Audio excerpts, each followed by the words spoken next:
March 23, 1925. On a misty morning, in the quiet corners of Bombay University's library, Hello. a movement quietly took birth. A spark of collaboration that would go on to shape the destiny of higher education in India. This spirit of unity soon found its form, an organization to network universities to foster academic development. Thus emerged the Inter-University Board, bringing together 11 of India's 14 universities. Over time, what began as the Inter-University Board was registered as a society in 1973, and with it, the Association of Indian Universities, AIU, was born. A century later, AIU stands tall, a symbol of unity, innovation, progress and excellence. From 11 founding universities to over more than 1,075 members today, including international associate universities across Asia, Europe and Africa. Association of Indian Universities has become the largest university association in the world. Led by visionaries like Dr. Radhakrishnan, Dr. Zakir Hussain, Dr. Shyama Prasad Mukherjee, Sir A.L. Mudaliar and others. AIU's journey has been shaped by wisdom, foresight and an unyielding spirit.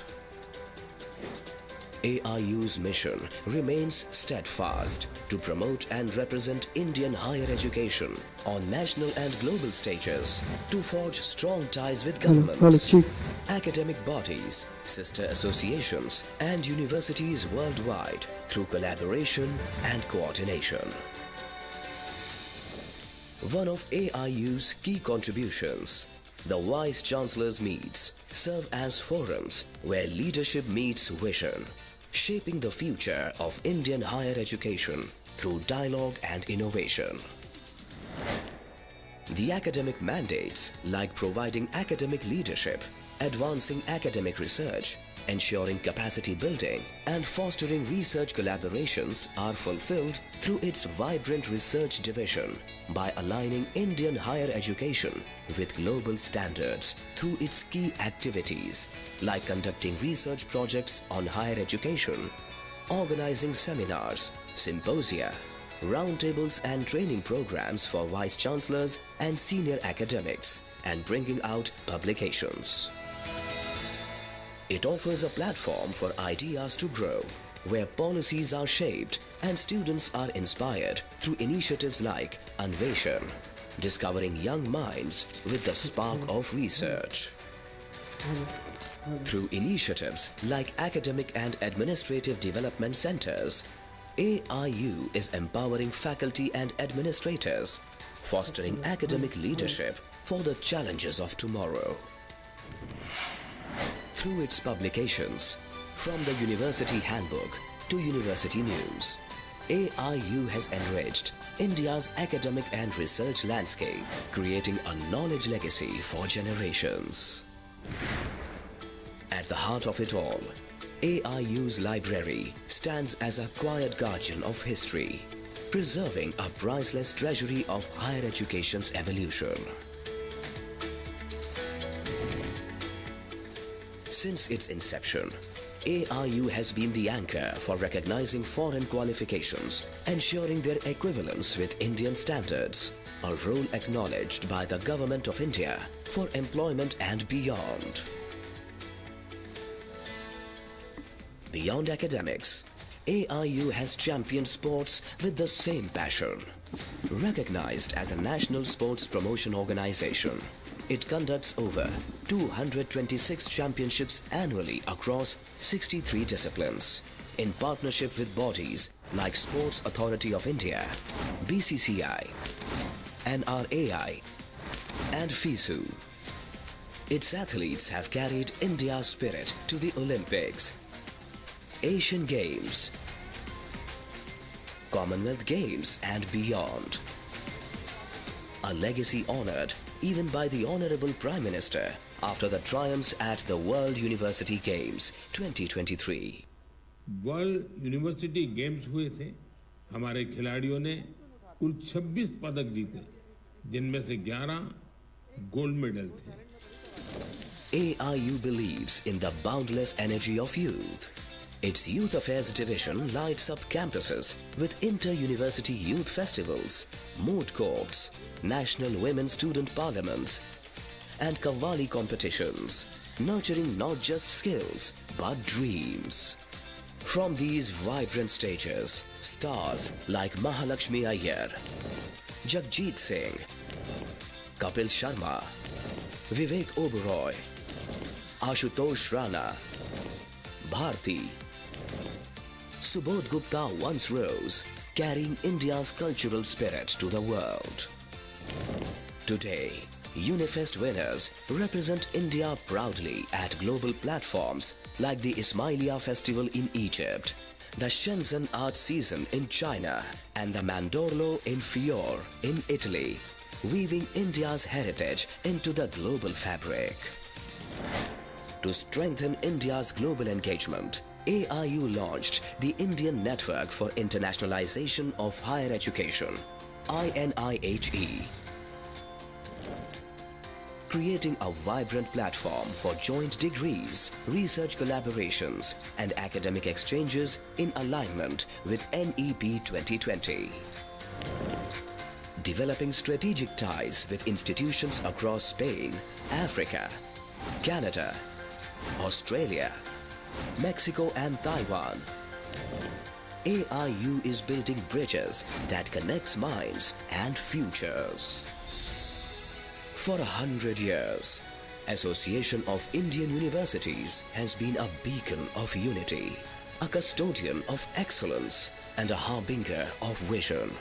And now, as it steps into its second centennial, AIU stands renewed, not merely as a witness of history, but as a torch-bearer for the future of Indian higher education.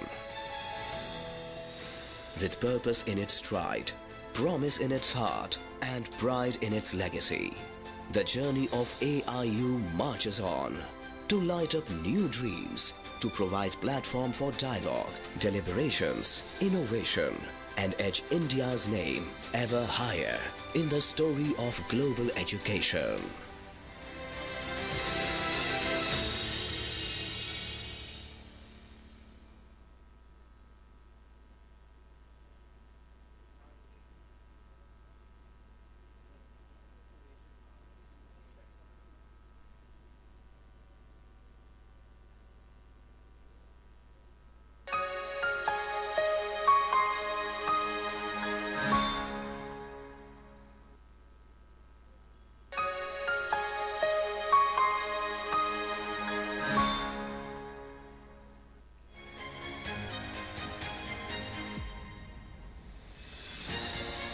March 23, 1925.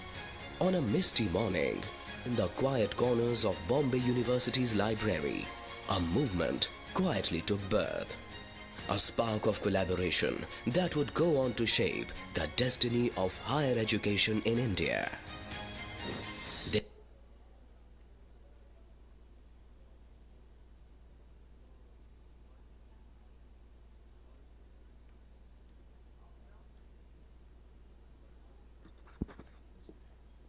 Good morning, everyone. Soon we will begin our next session, so I would request all of you kindly take your seats.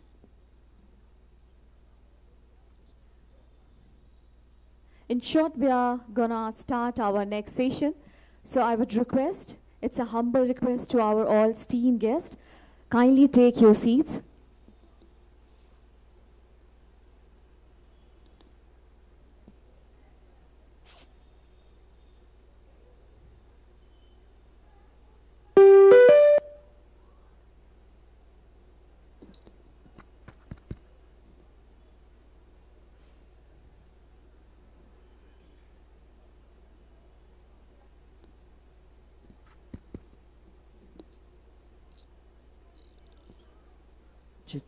Hello. Good morning. Hello. East Zone Vice Chancellors Conference, organized by Association of Indian Universities and hosted by Aryabhatta Knowledge University, के दूसरे दिन के पहले technical session के लिए आप सबका स्वागत, हार्दिक अभिनंदन।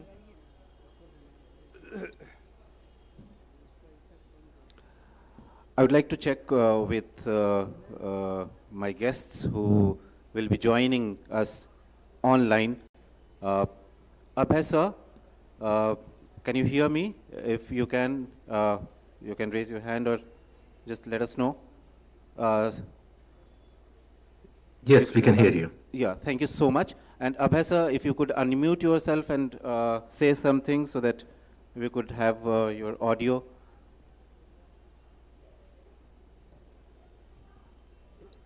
Abhay sir. Very good morning. I'm here. I'm attending. Thank you so much. So the guests who will be joining us online are already available. I request my co-host to kindly invite other speakers on the guests, on the dais, please. Thank you, Mr. Javed. Amidst this cold, I, Prerna Pratap, on behalf of organizing committee, extend a warm good morning, a warm welcome, and greet all the esteemed guests present on the second day of the East Zone Vice Chancellors Meet 2025 and 2026, which is organized under the aegis of AIU and Aryabhatta Knowledge University. So let's start our first session. For the bright future of India, our today's first session's topic is futuristic, digital, and technological pathway to sustainability. For that, to chair this session, first of all, I would request respected Professor Sharad Kumar Yadav, sir, VC AKU. I request you, sir, kindly join us on the dais. Ladies and gentlemen, our esteemed guest, let's a huge round of applause. Since it's our first session, so I would request you all. Thank you so much, everyone. And our first speaker, Professor Kumar Rukmani, K. Rukmani, ma'am, I would request Director NIPER, Hajipur, Bihar. Please, ma'am, join us. And as our co-host, my co-host, Mr. Javed, has said, our two of the guests, they are joining us online. Professor Abhay Kumar, Director IIIT, Agartala, and Professor Bashir Ahmed, sir, Director CEMCA. They both are joining us online. Thank you so much, everyone. Now it's over to you, sir.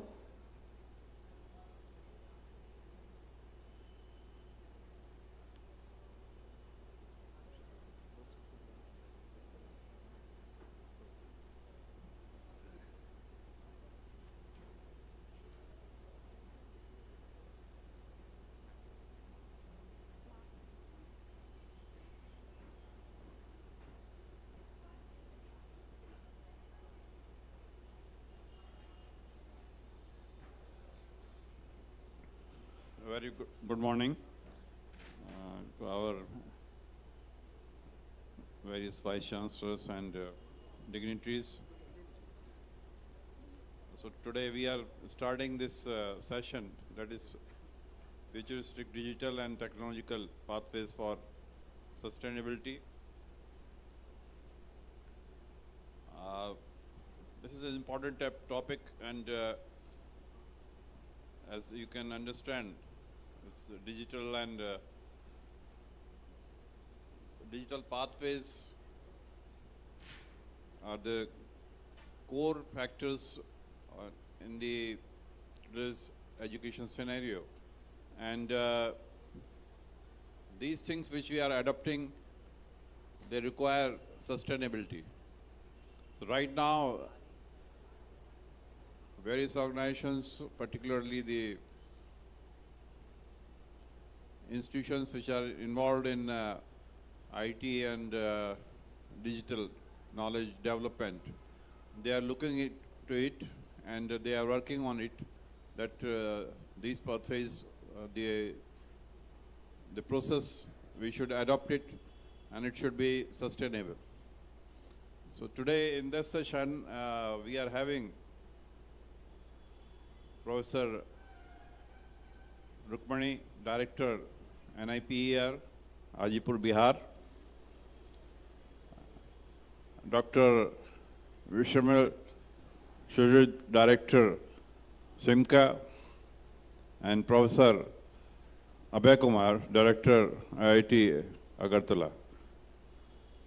First of all, I will request Professor Rukmani to deliver the lecture. Ma'am, before you come up to dais, I would like to give a brief intro of Professor K. Rukmani, who is Director in IPER Hajipur. She is a distinguished innovator in pharmaceutical technology and the first woman from Tamil Nadu to earn a doctorate in pharmacy, a GATE qualifier.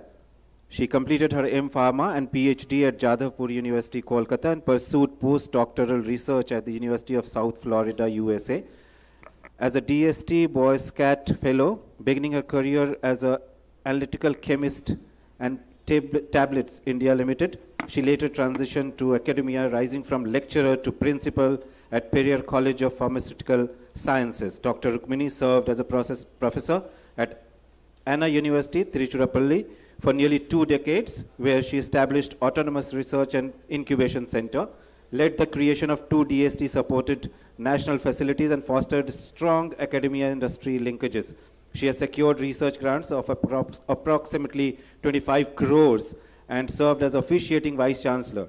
With over 30 years of experience, she is a prolific researcher, patent holder, mentor, and award-winning scientist, recognized among the world's top 2% most influential researchers by Stanford University since 2021. Please welcome her with a big round of applause. Ma'am, the stage is all yours.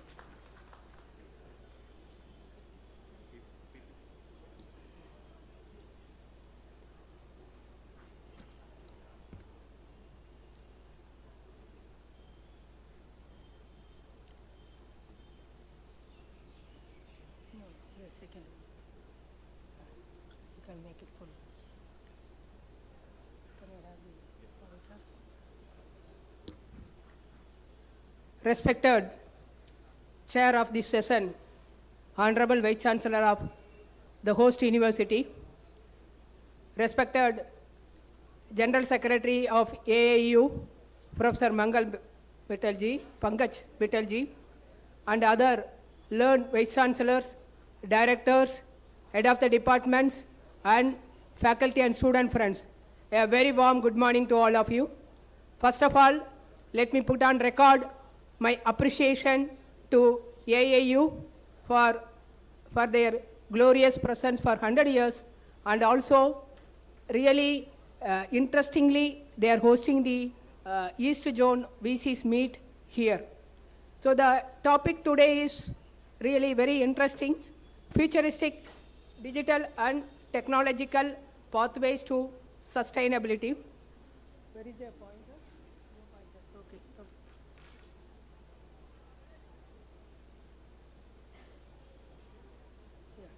Yeah, this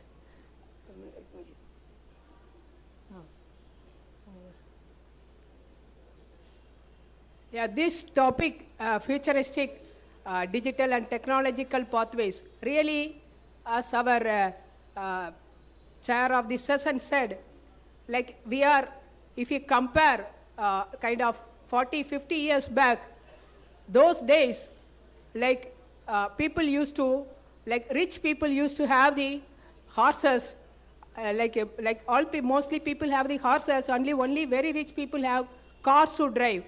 That think about now today's situation, the rich people have the horses and everyone has car, like almost every house, if 2-3 people are there, definitely 3 or 4 cars are there. And also, like now we are enjoying the like online training, online teaching, whatnot. So technology has been tremendously kind of improved. There is so much development is there. So in this particular thing, why this particular topic is very, very important. This theme, really, I appreciate the organizer for having chosen the very particular theme. Because when there is a paradigm shift in the development of the technological pathways, whether it is AI-driven or blockchain technology or telemedicine, what not. But equally, very importantly, we have to think about when there is a progress, what is the sustainability? So sustainability is not at all an optional, it is a mandatory one. Whenever mankind progress in many ways, they should not forget where they have come up, how they can. So now you can see that even the rich people, they are going backward. Earlier, the villages, they feel that they are muddy areas, one can live without the gadgets and all. Now, rich people are having in the name of villas, in the name of farmland or farm cottages, they are going back towards. Because, ultimately, whenever, as long as mankind is there, diseases are inseparable, and diseases are inseparable. Now, everyone realizes that health is the most important wealth. So when you take health as the most important thing, naturally, you need to live in a society where you need to address, you need to recognize, you need to respect each and every creature on this. That's why even the government of India has come up with a mission like One Health Mission, where even the animal health or the agriculture, whatever the thing, that should be taken into. So sustainability is no longer a optional thing, it is a very, very vital one. So of course, because of the digital transformation, we have been enjoying whatever, it reshapes whatever thinking. Earlier, it's kind of a therapeutic. Now because of digital transformation, we are able to be preventive in nature. We are able to based on the weather forecasting, based on the kind of even when you say during the pandemic area, how quickly we could be able to bring out the vaccine into the market and how frequently we could be able to support all the developing countries. So that transformation, because of these technological pathways, we are able to manage our resources, we are able to reshape our thinking, we are able to incline towards how best the resources could be reduced. And so but innovation, whatever through innovation, very importantly, it should get aligned with the planetary boundaries. So where recently there is this slide is very, very important, because recently the Network of Global Future Councils, the November 4th, 2025, they have a group of 28 scientists led by Johan Saxam at the Stockholm, they describe there are 9 Earth system processes that together define a safe operating space for humanity. But unfortunately, out of 9, 7 boundaries have been depleted by the humankind through the way, whatever you call it as digital or upgrading or elevation, whatever the name you call it. See here, the scientists estimate that out of 9 boundaries, 7 boundaries like climate change, biodiversity loss, land system change, freshwater depletion, biogeochemical flows of nitrogen and phosphorus, novel entities such as chemical and plastic pollution, and ocean acidification are already been breached. So only true thing. So now you could understand that why this particular theme is being very, very important in this era, because when we recognize, respect the technological pathways, equally we have to think about where the world is going on, how us university, us kind of any universities or industries, how they can play a very big role as a key changer in this thing. So my dear friends, keep in mind this slide. So how best through each and every tiny action you are doing, how best it would help this kind of mankind to get along, to get aligned with the ecology, so that as one world, how we could lead a most peaceful, very happy life on this planet. So that is a kind of really a warning signal for all of us to how best we can proceed towards the sustainability things. So yes, You all admit that digital pathways that inspire any kind of the sustainable transformation. You take anything like it reduces the less human error, operational costs have been reduced, increase the agility, and increase production. Everything is possible. But ground real equally thought of the day is our Pida, Bharat Pida said, earth provides enough to satisfy every man's needs. Underline the word needs, but not every man's greed.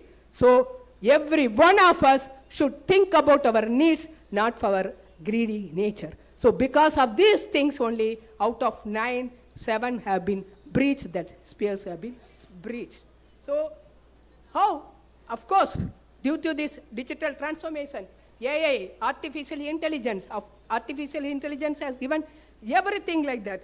Because of the machine learning, we should be able to modeling everything, especially in the health sector, like, to bring out a new chemical entity or a drug into the market, it takes normally 12 to 15 years of time. 10,000 molecules will start with, at the end of the day, maybe one molecule will be a blockbuster or not. Imagine billions of dollars of money, time, energy, but because of high throughput screening and all this AI and machine learning and predictive modeling strategies, we could be able to slash down the time required to bring out a drug discovery or characterization, whatever the thing. So this is thanks to AI and intelligence. Of course, AI has every role in every place. And Internet of Things and blockchain, we could be able to have the data integrity, very big data you can take and storage, and also advanced data analytics. All these things, really, it enables, it helps researchers, each one of us, for real-time monitoring and predictive decision making. That is what prevention is always better than cure. So for our preventive measures, these technological transformations are really, really supportive and helpful. There is no doubt in that. So this, impact, of course, I don't need to say, every one of us already been enjoying that, fruitfully recognizing that if you take that smart grid, completely manufacturing sector, or otherwise if you go for the smart manufacturing, precision agriculture, farming, sensing, no need of more of pesticides or soil toxicity. And also in the case of the pharmaceutical, as I said, right from the supply chain and for the raw material characterization and especially for the drug safety. Whenever we talk about drug, two things we always keep in mind. First is the drug safety, then only the efficacy. So first it must be as safe as possible and also as effective as possible. So for that reason, you have to first thing eliminate out which are the things not to be used more than the which is to be used. Same thing, it should be adopted in each and everything.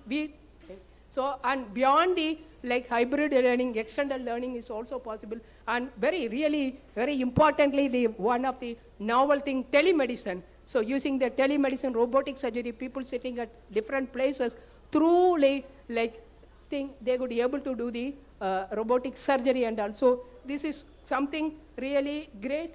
So this impact is being visualized. Impact is there in every sector. You have the smart grids, agriculture precision and conservation is possible, and green manufacturing things are possible, and also education wise we have the virtual and hybrid ecosystems are possible. So yes, okay, there are two, okay, yeah, yes. So now there is because of these technological things, there is a paradigm shift you could see. So one is our economy becomes from linear to the circular economy. Whatever you use, recycle and reuse like that, the circular economy. This mostly the resources have been cut down, and we have become from the fossil base to the renewable systems, we could be able to pass on that thing, and from carbon intensive to low carbon development. And very importantly, we could be able to, because of the blockchain technology, we could be able to have based on the fragmented into the kind of the transparent and accountable systems, we could be able to see that thing. So we can have the, this paradigm shift could be possible because of these technological pathways.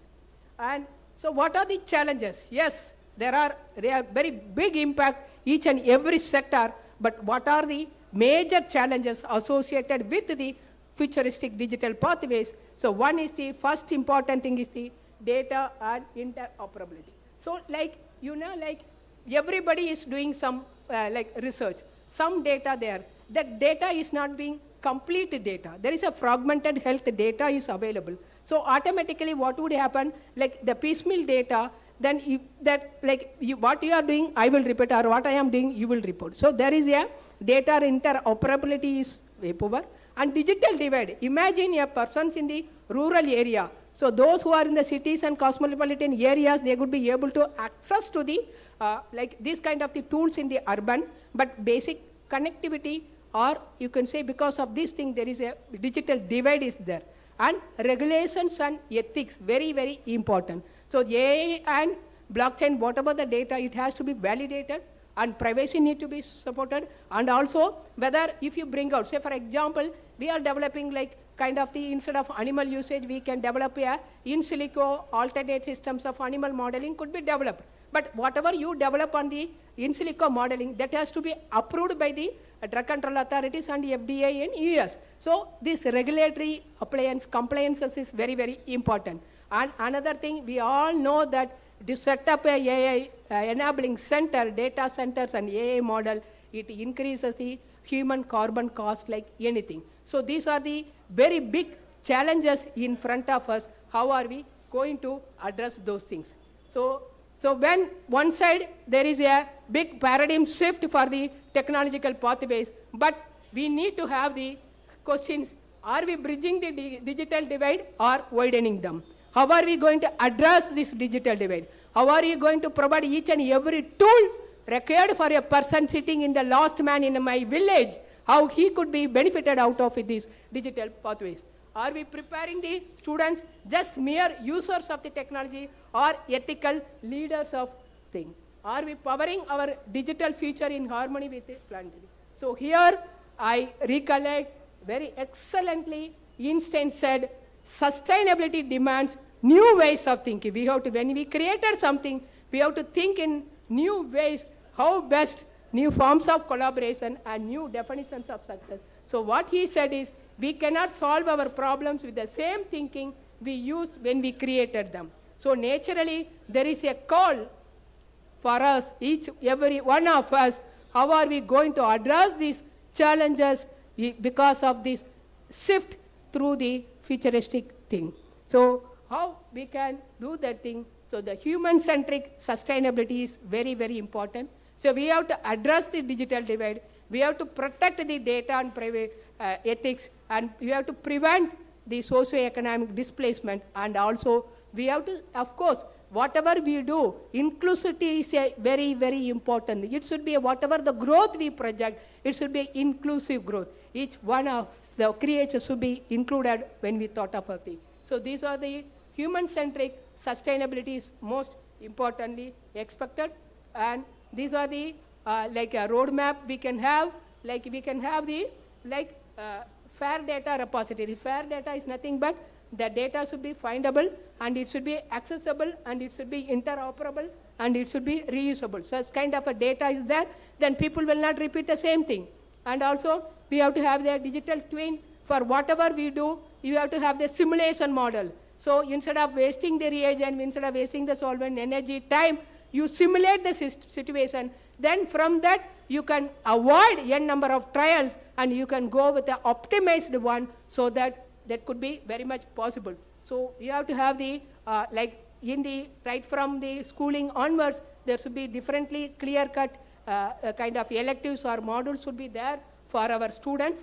And there should be a regional green lab should be there, so that where there's a shared research platform should be created at the regional level east zone. There we can have the, and very importantly, we should promote industry academia fellowship schemes and prioritize renewable and low carbon infrastructure. So universities, what is the role of us as a policymaker, us as a university administrator? We need to explore the interdisciplinary research models, and sustainability driven curricula should be there. So like zoonotic diseases have been increased.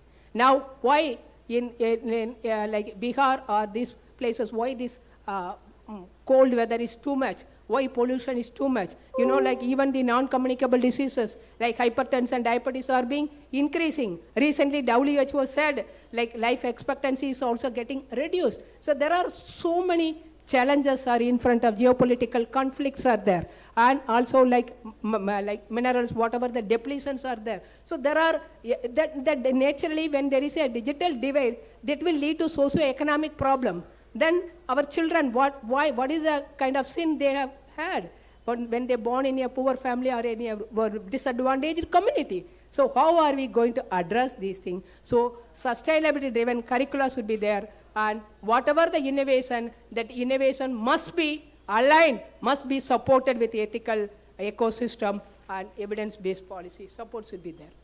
So what is needed from progress to purpose, there should be a collective action is necessary. So technology is definitely a amplifier of intent, but the values, aligned values, attached values should give directions for the innovation, and collective action is very important. Whatever the digital pathways, they should be sustainable in nature, resilient in nature, and it should be human nature. The human touch should be there in each and everything you are proposing.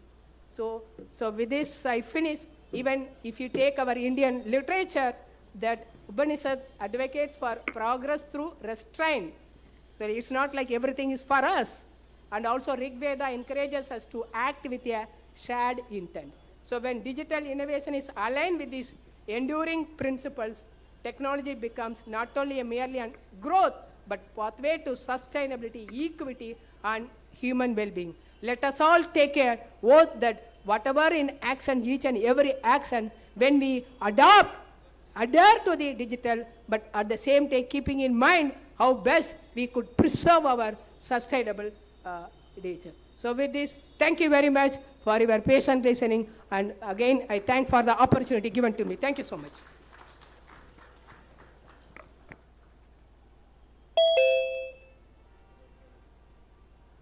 Thank you, Dr. Rukmani.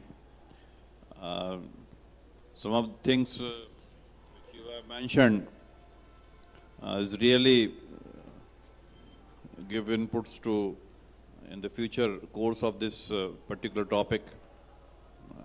If you are having any questions, then we can ask.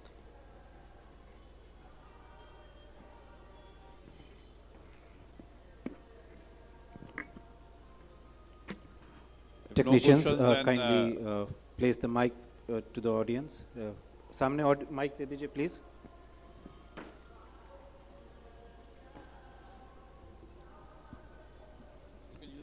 On कर लीजिए sir उसको. जी. जी. It's a very nice presentation. But one question, that what is the roadmap for universities to basically integration in the university curriculum and university, this ethical values to SDG, and you mentioned that basically the digital divide and all things was very good. But what is the roadmap for the universities? What is the solution for the universities that? How can integrate?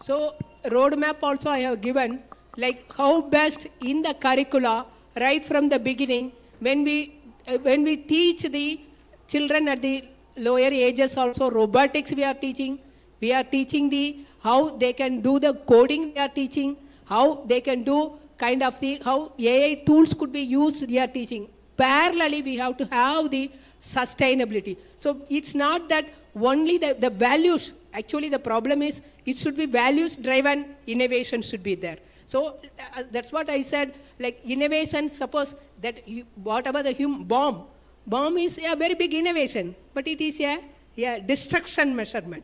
So whatever the sustainability, that curricula, it has to be there. And what I am doing, you should not repeat. So whatever, there should be a kind of a database should be available. Even if you go with the publication, if I have prepared a nanoparticle formulation. So when the drug is insoluble, I use small amount of the acetone that I will not spell out in my publication. But I should keep that all the data available, accessible to the public, so that when a second researcher wants to do that, we should not repeat the whole multiple trials and come to one co-solvent, small amount of acetone is required. So that's what the fair data center should be created, but the regional level it should be. And Green Lab initiative should be there. There should be a shared platform that it's like whatever we do, it should not be it should be an open secret. It's not like a secret. Like whatever you do, like that's what in the research also we always insist upon the student. Don't only go for publication of your positive results. Give the negative results also, so that other ones should not spend time and energy again finding out the same failure what you have already found out. So from the curricula we have to do, from attitude we have to say that like fellow beings also very important. So whatever we should have that kind of the human touch should be there.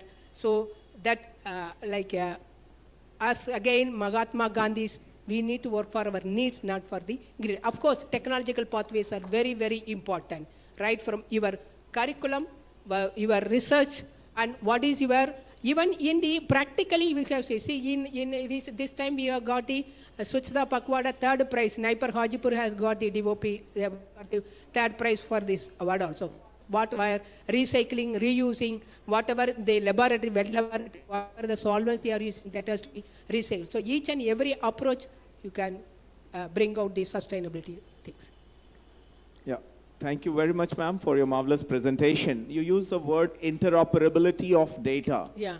In a country like India, when we have a multi-regulatory mechanism and every regulator has its own database, and then we have multiple databases, whether it is AISHE or NAC or NIRF or One Nation, One Subscription, APAR ID. So what is your recommendation to the entire education department for interoperability of data? Over to you.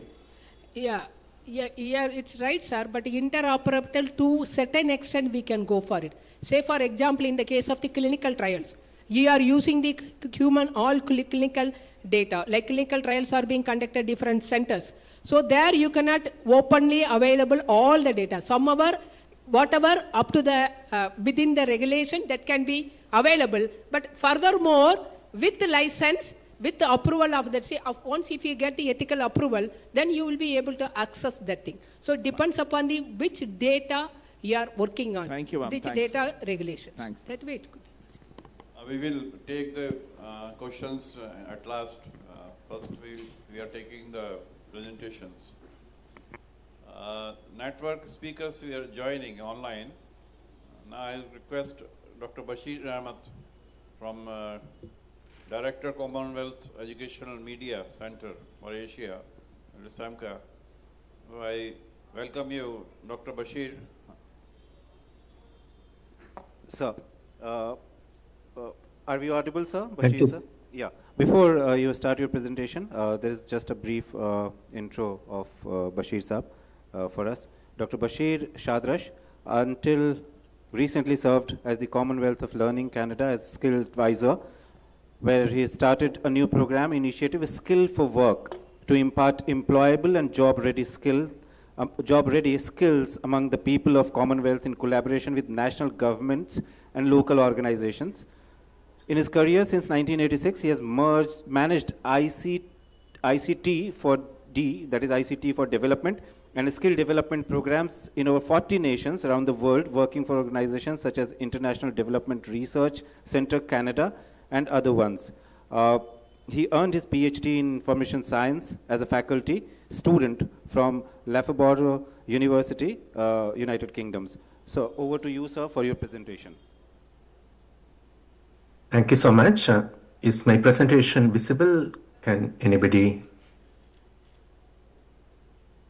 confirm it? Am I audible? Can somebody confirm it? Yes, sir. Yes, sir. Audible and it is visible.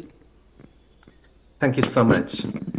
Thank you. My previous speaker spoke so eloquently, and I do not want to touch upon the areas that she had mentioned, but I'll touch upon a few other areas and also address some of the questions raised. First of all, my gratitude to Professor Pankaj Mittal, the Secretary General of Association of Indian Universities, Dr. Vijendra Kumar, who is the coordinator of these meetings, Professor Vinay Kumar Pathak, the President, Honorable President of AIU, and Professor Sharad Kumar Yadav, with whom we have had the pleasure of holding a faculty development program not long ago with the Aryabhatta University. So I'm going to use this presentation, the next 10 minutes, to touch upon 5 topics which relates to the futuristic digital and technological pathways. So I'll go one by one quickly and also demonstrate how Commonwealth of Learning and associate partners have been supporting. Now, with regard to the Future Ready Mind, which is a pillar of NEP, as you can see that NEP provides a very great digital leap for us. NEP provides a robust platform and a policy incentive for us to leapfrog from the current situation to a digital era. And a digital era, but in a sustainable manner, as mentioned by the previous speaker. And we are aware of quite a few of our initiatives, such as the digital pillars that the government has brought out, the NETF, National Education Technology Forum, Diksha, Swayam, the Virtual Labs Initiative, AI-driven learning initiative, where personalized adaptive learning are followed.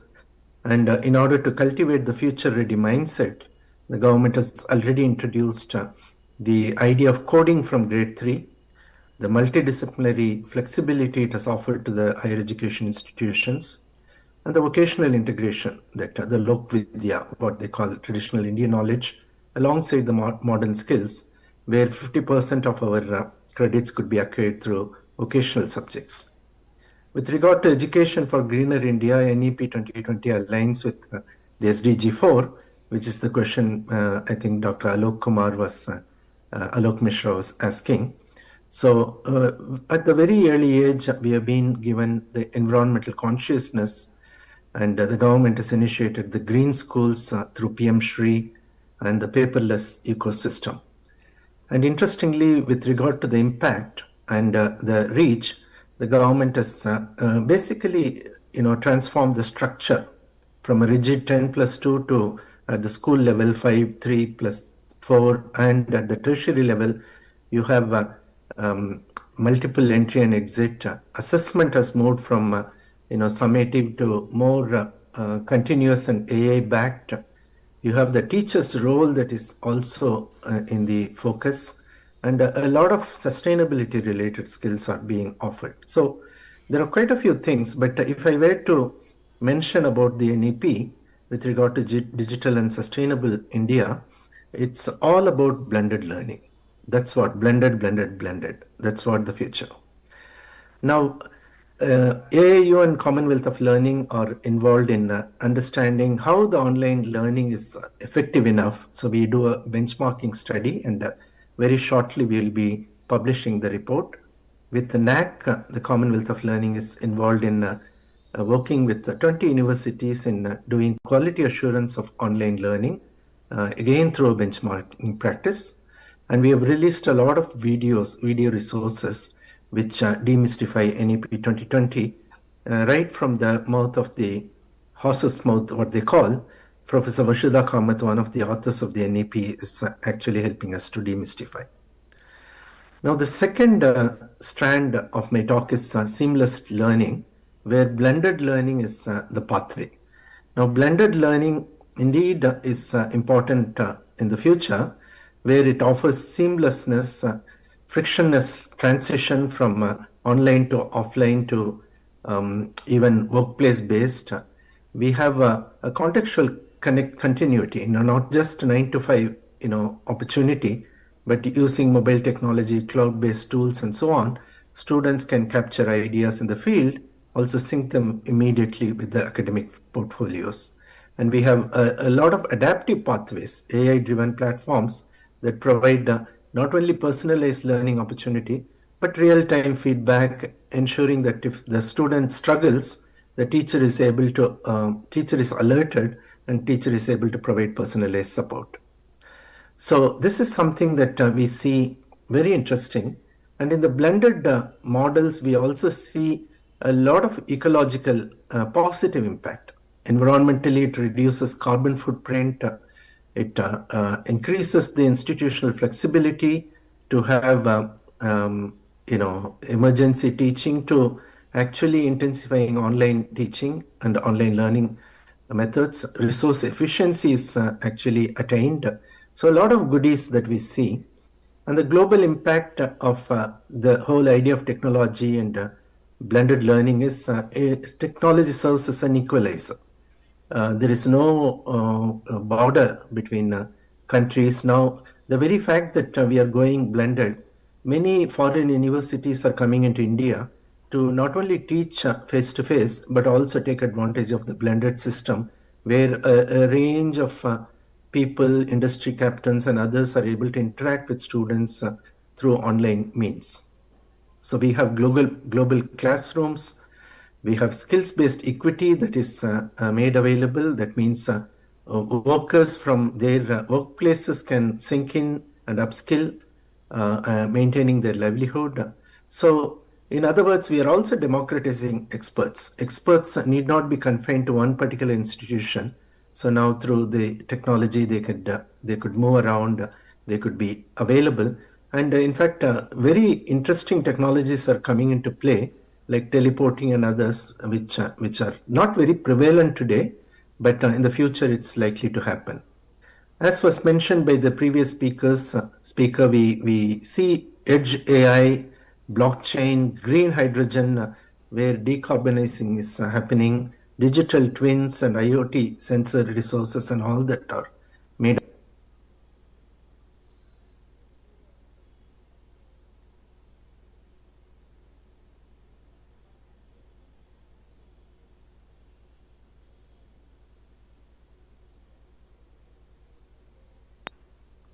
CAL and AIU have brought out a national blended learning policy, which they released in the last in the South Zone meeting last year. CAL has produced the institutional blended learning template for both agriculture higher education institutions and also academic higher education institutions. We also have the faculty development program on blended learning and technology enabled learning in partnership with the AIU and the AIDCs of AIU. So quite a few initiatives are out there. You can take advantage of some of these. And with, as I mentioned, with Aryabhatta Knowledge University itself, we conducted a FDP in April this year, which was attended to because they collaborated also with the Integral University in Lucknow, attended to by about 1,000 faculty members in one go. Now, all these things, NEP's foundation and the blended learning techniques are driving us to creating graduates for tomorrow. You know, it's skills for tomorrow, and digital graduates are likely to drive innovation.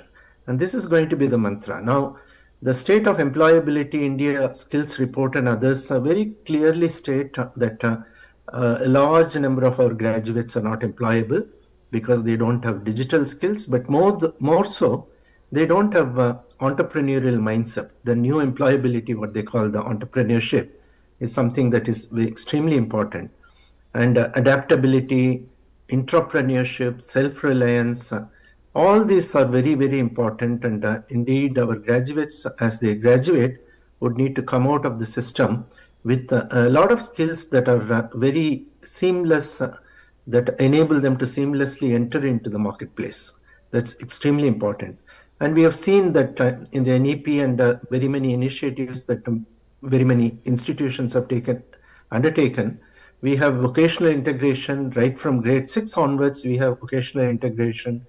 We have modular learning. The Academic Bank of Credits has been instituted only to enable modular learning, and creditize every learning. We have industry academy synergy. We have soft skills and digital literacy as the four transversal skill that's important today. And we are also moving away from theory to reality. All these things are happening, and it's important for us to take cognizance of it. Now, Commonwealth of Learning and the Open Universities have embarked upon a graduate employability program, which is something that you may want to be aware of, where with all the 18 open universities, we are doing a skills gap analysis. We are helping them to come up with graduate employability scorecard, where they stand using some 120 parameters. We are supporting them with developing the graduate employability framework, results-based management framework. We are supporting them with capacity building on course enhancement and skills enhancement, embedding skills and competencies within their curriculum. A lot of things are happening. We're also supporting them in becoming NCVT awarding bodies, so that in addition to with assistance from UGC, whatever programs that they are supporting, the universities can also provide short-term and long-term courses aligned to NSQF, the National Skills Qualification Framework, and so on. And right from the open schooling ecosystem, we are looking at vocationalization of education from schooling to the open university and to the dual mode universities. So these are the few initiatives that we have undertaken. But I'm coming to the crux of my talk today, where synergy for sustainability. And the previous speaker mentioned quite a few very important, interesting ideas. But I want to add another idea to the mix of our thinking. Now, the future is all about humans, robots, and agentic AI working together. Now, that's what is going to happen, where you are going to see humans as biological bodies, robots as physical bodies moving around, and agentic AI as digital bodies with their respective functions that they would carry out. And in fact, they would all coexist. So it is going to be very, very interesting phenomenon, where agentic AI is the middleware. Unlike the traditional AI, the agentic AI is going to solve its own goal, but also interact with other agentic AIs. So it's going to be very, very interesting to see how very many agents of AI are going to interact with each other, but also interact with robots and human beings in the future. We are also going to witness a phenomenon where I always used to mention this 3D phenomenon. The robots are going to do a lot of dirty, dull, dangerous, and also difficult jobs, where humans will work alongside them, but we will use robots to do all these difficult, dangerous, dirty, and dull jobs. Now, humans are the North Star. At the end of the day, human will set the intent and also provide the constraint. And we are going to define the purpose of any operation through the human beings. So humans will be the agentic orchestrators, where they would manage a fleet of digital agents and physical robots. So this is going to be a very, very interesting future, what we are likely to witness.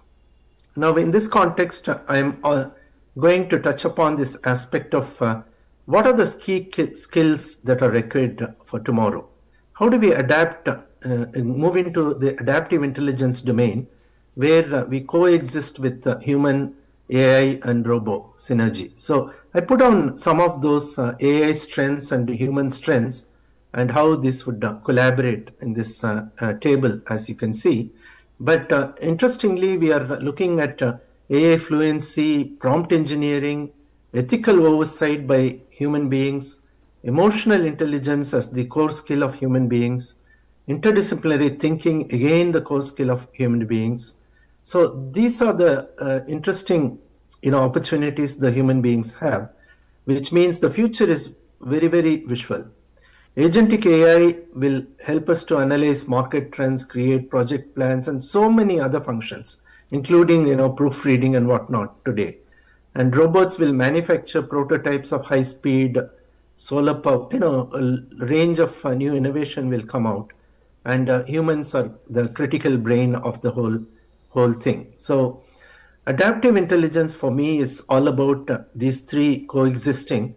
with cognitive and problem-solving skills as the core of the humankind, where they would bring in critical thinking, complex problem-solving, creativity, innovation, digital literacy, data fluency. All these are very important for us. So if, the question that Dr. Alok Mishra asked earlier, what is the roadmap? What should the university be doing? Universities be doing, in addition to offering multidisciplinary, interdisciplinary core skills, core competencies in subject areas, where today the mix of vocationalization, also academics coexist, universities would need to embed cognitive skills, critical thinking skills, complex problem-solving skills, innovative skills, digital literacy, data fluency. Universities would need to teach systems thinking. Universities would need to focus on social and economic, emotional intelligence, where individuals, learners would need to collaborate, work in a team, communicate well. Their emotional intelligence and understanding should be on and above the AI simulation. They need to demonstrate empathy and true emotional understanding. They need to have intercultural competence. They need to adapt and be flexible. They need to be lifelong learners. They need to be resilient to the changing environment. But above all, at the end of the day, they need to be ethically, responsibly, global citizens who also use AI and all these, biological, human, and physical phenomena in an ethical manner, in an accountable way.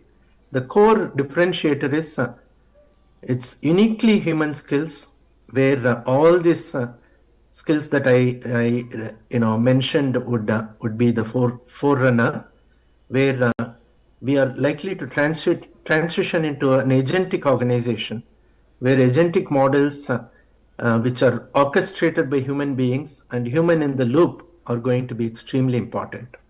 So to sum up and conclude, I wanted to mention that with AIU, we did AI Masterclass, 2 rounds, almost 100 VCs were provided with some exposure to AI. We also have a course on AI for Vice Chancellors, which is free of cost.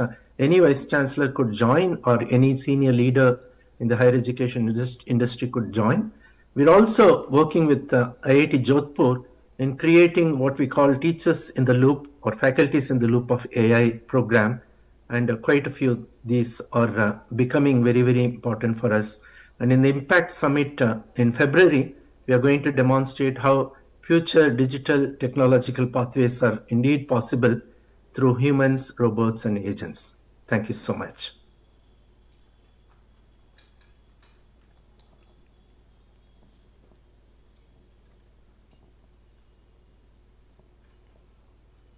Thank you, Dr. Bashir. Now I invite Dr. Abhay Kumar, Director, IIT Agartala.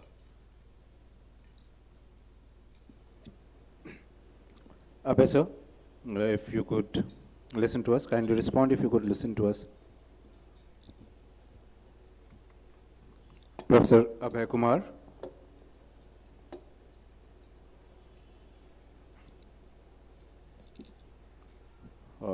Yeah, really sorry. Yeah, of course. No, it's okay. Just a minute. Before I invite you for your address, sir, there's just a brief that we have about you. Professor Abhay Kumar is a distinguished academic leader and accomplished researcher, currently serving as the director of the Indian Institute of Information Technology, Agartala. With extensive experience in higher education, research, and institutional administration, he has made significant contribution to strengthening academic governance, fostering innovation, and advancing excellence in technical education. Professor Kumar has held several senior academic and leadership positions, where he has been instrumental in curriculum modernization, research, capacity building, and the promotion of industry-academia collaboration. He has also played a vital role in nurturing talent, encouraging innovation, and contributing to the growth of India's higher education and technology system. We are eager to hear from you, sir. Professor, over to you, Professor Abhay Kumar, sir. Thank you for this generous introduction. First of all, let me ask whether my slides are visible and I'm audible or not. Sir, you are visible and audible, sir. Okay, thank you so much. At the very outset, I would like to thank AIU, its Secretary General, Professor Pankaj Mittal, for having me here.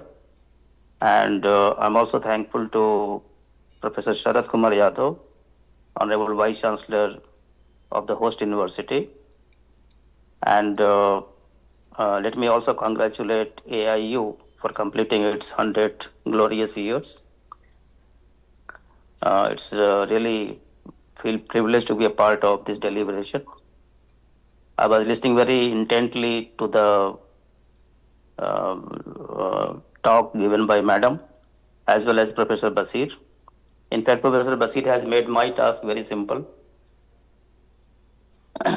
That I will be covering only the subject on its face and not going into details, because every detail which I wanted to talk has been already covered by Professor Basir.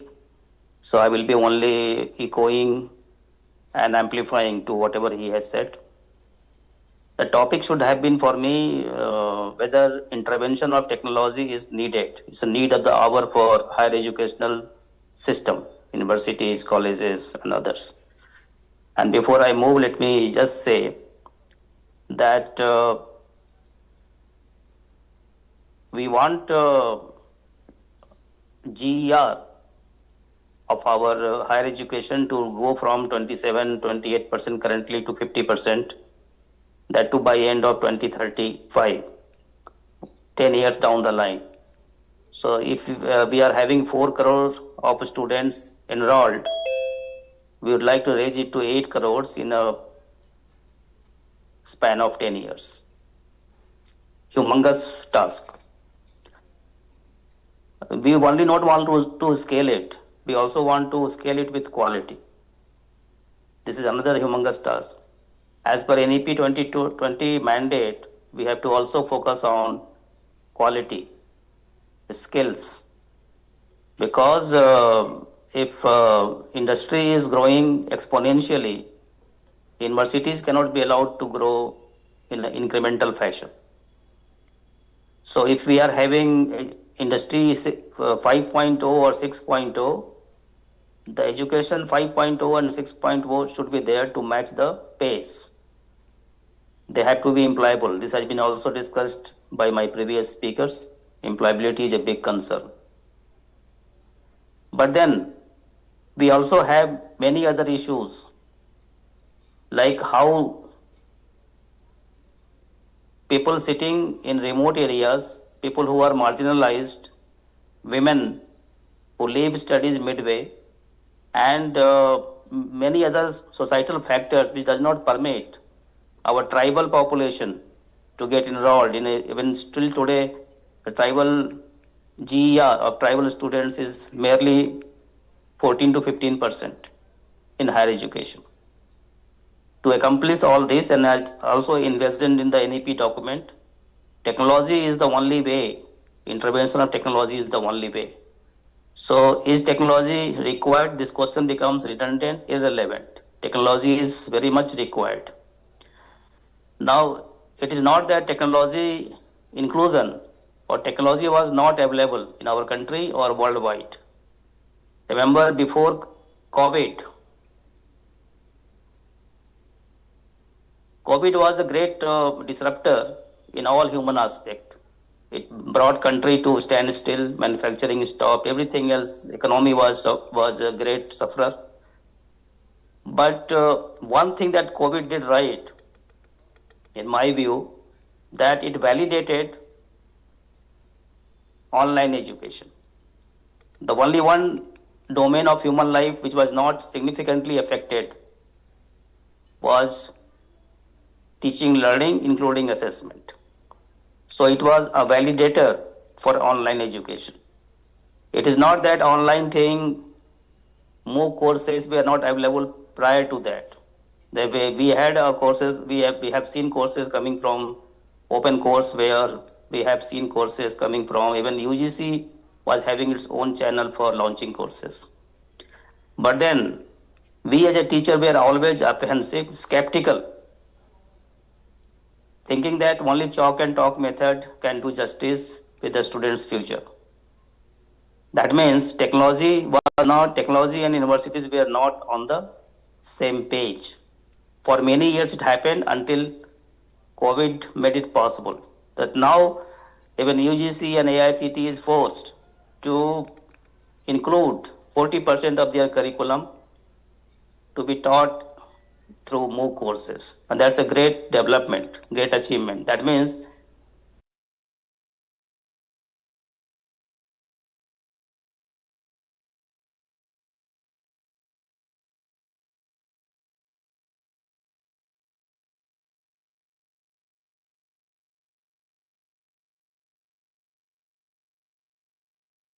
head. I have seen many people who were very great musician or sports lover. The moment they choose computer science as their primary subject, all these 4 years that they have to forget about the other talent, the softer talent that they had. And we were unable to provide them any kind of credit for pursuing computer science with music, computer science with sports, computer science with dance and whatever. So this, and now IIIT will not have a faculty, will not have a department of music or department of humanities per se. How to make it possible? To make it possible was only way to allow them to go for credits available online. We'll merge them in their credit cards, in their score sheet. IIT Mumbai, IIT Madras is a great example of learning an online program, full-fledged online BS program. Quality monitoring, 4,000 students get a degree from IIT Madras without appearing for JEE exam. They do not enter into the campus of IIT Madras. Still, they get a degree from IIT Madras, 4-year program, and highly employable. This only means that nothing wrong with the online education. The only thing we have to be careful about the content. Content management is very, very important. So, big question is intervention of technology, digital or otherwise, needed in the higher education? I will say yes. And when you talk about sustainability, I will say universities will not remain sustainable. It is not question about sustainability of technology per se. University will not remain sustainable if it does not adopt and adapt technology. So in my few more slides, I will talk about sustainability of technology and sustainability of university per se. So this second slide was, is it wanted or unwanted? I have explained. It is highly wanted. They were already there, but they were there in silos. We were not accepting them. Now that a time has come, that now we are talking about a full-fledged digital university. It was proposed 2-3 years ago by the central government. It will soon take a shape. So therefore, technology has to be there. And has to be there means universities and technologies, they should be on the same page.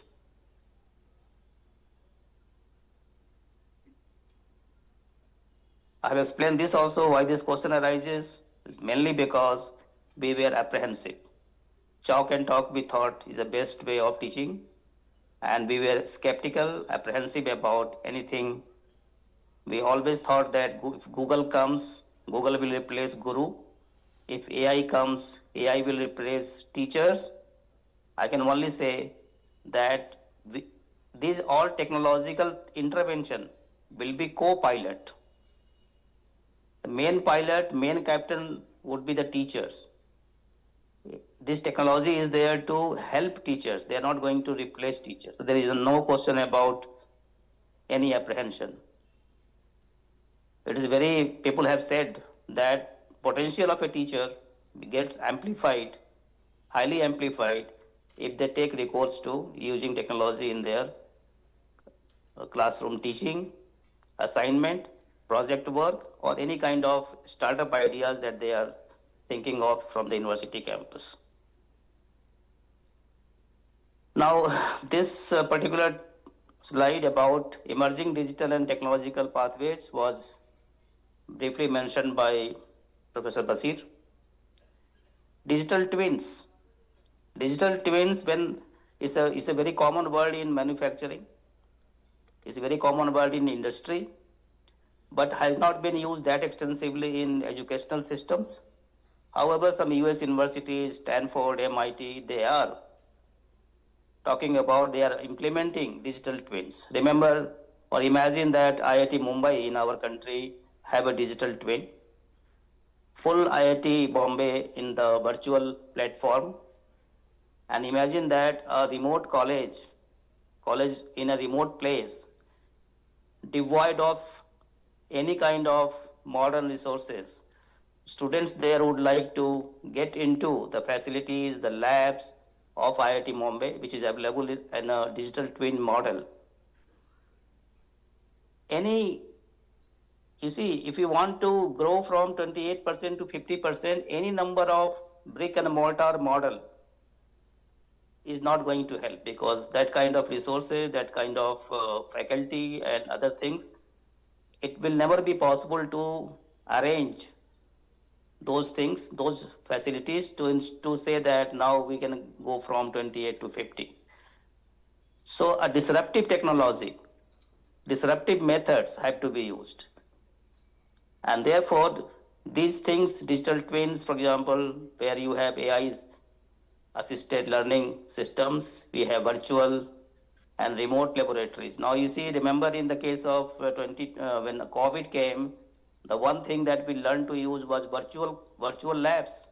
IIT Mumbai established large number of virtual labs. Students sitting anywhere in the country can have access to those virtual labs. So only labs were virtualized. What about the other facilities, other labs? Everything of a great institute of the country can be put on a digital twin model, can be a great intervention. I'm just giving one example. There could be many more examples which Dr. Basir has talked about. Many more things can happen. But then, immersive technology. This is the best way of doing experiential learning. We talk about experiential learning. We say that under NEP also we talked about providing experiential learning. And as I said, because of variety of regions, people do not leave their homeland. They do not leave their village or wherever they are. And they would still like to access to higher education, go for experiential training, learning. These methods can definitely be used about that. Now, the two questions I talked about, sustainability of university and sustainability of system. Sustainability of university will be there only if it remains relevant. It remains efficient, inclusive, and resilient. That is the where you can define about, or we can think about sustainability of university. So most of the universities, if they are not adopting technology, will become redundant. You can see that why people are not interested into higher education, why they don't get into higher education. This has to be discussed in detail. Why that our school literacy happens to be more than 70%. 70% is the school enrollment after 12th. And out of that 70%, only 30%, 29% of them, they get enrolled in higher education. This should be definitely talked about. What prevents? What are those bottlenecks? And how does this digital system, technological system become sustainable? Any new intervention, anything new coming,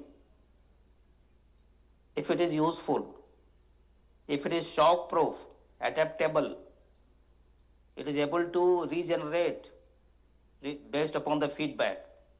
A new technology comes and you have some shock, some demerits, some faults are there. If the system is able to renew itself, regenerate itself, and is economical, it will sustain. Dynamics of system will ensure that if particular system is useful, it will sustain. So this digital technology, in my view, has made education cheaper, much cheaper. So it's highly, highly economical. Not only that, like in digital twins model, the entire infrastructure of the university will be optimized, whether you consume consumption of power, whether it remains green or not, everything will be optimized using AI models. So those models are essentially sustainable models.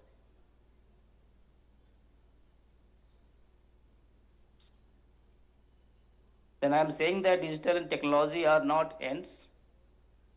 They are sustainable only when they help institutions adapt, learn, and renew over time. So with this I end. Thank you so much for giving me this opportunity.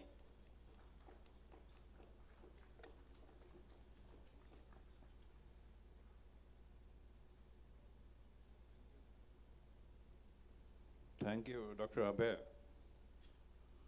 University sustainability and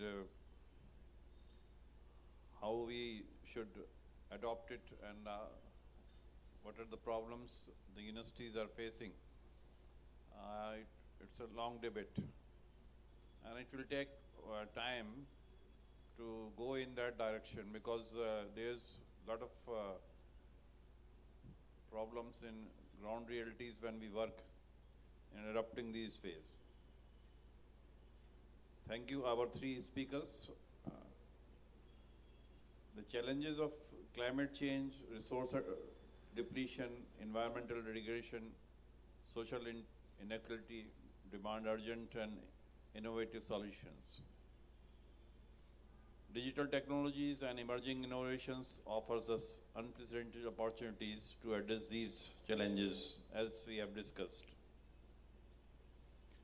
The question before us is not whether we should adopt digital and technological solutions, but how we can harness them most effectively to create sustainable, resilient, and inclusive higher education ecosystem.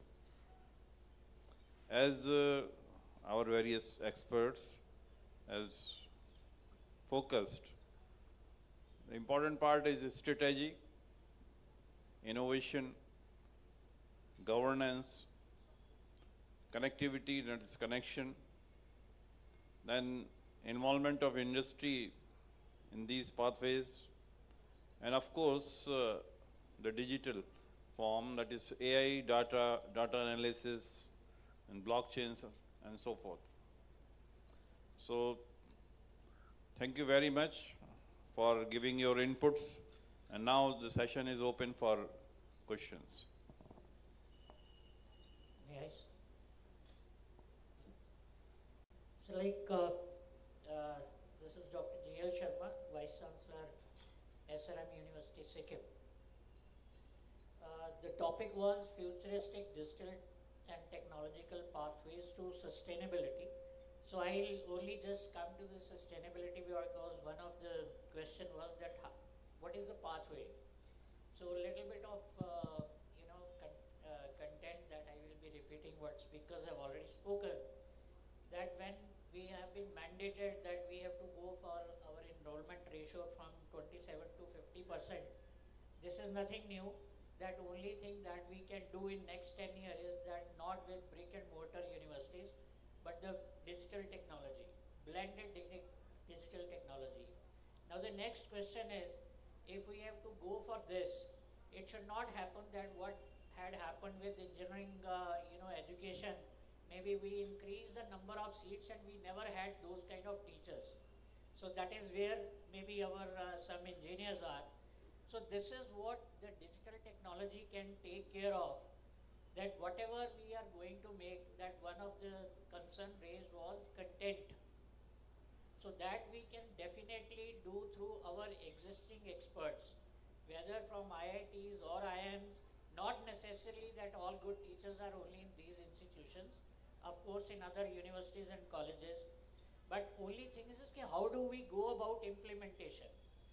Now, there we have to go for, to my mind, I don't know, this is one of my suggestions, that we will have to go for distribution of labor. Let us ask all the universities, all the teachers, that what is the one subject that you would like to basically build on. What is already available, something in NPTEL, something in SWAYAM. So maybe 3-4 people who are expert in a particular subject can come together and develop that content. And what we have seen is now we have opened our degrees online. So this can be made available online. Doesn't answer, Deepak? With Deepak. complete whatever information that is put there, verified, and that's how it can take care of equity also. That it is not that if I am in Mumbai or Delhi, then only I will be having access. The technology has made it possible. Of course, there is a divide, digital divide, in remote places and all that. But I think that we will be able to, tie it down in next few years. So we just can't say that when 100% will happen, then only we'll go for this digital. We should start with at least 40%, 50%, 30% of our public will be benefited, and slowly it will percolate. So my suggestion is this only. Further, I have written in my recommendation. I will definitely send it to AIU. Maybe AIU can take lead, and then we can start, make a beginning. It may be slow, but it will gain momentum as we progress. Thank you very much. Thank you very much, Dr. Sharma. That's why I was saying that a role model and the governance part. And we should move in the right direction. We should have a clear-cut line that in that direction we should move. Because now we are starting in that line. And already we are facing these type of the problems what we are discussing. Thank you very much. So, if no further questions.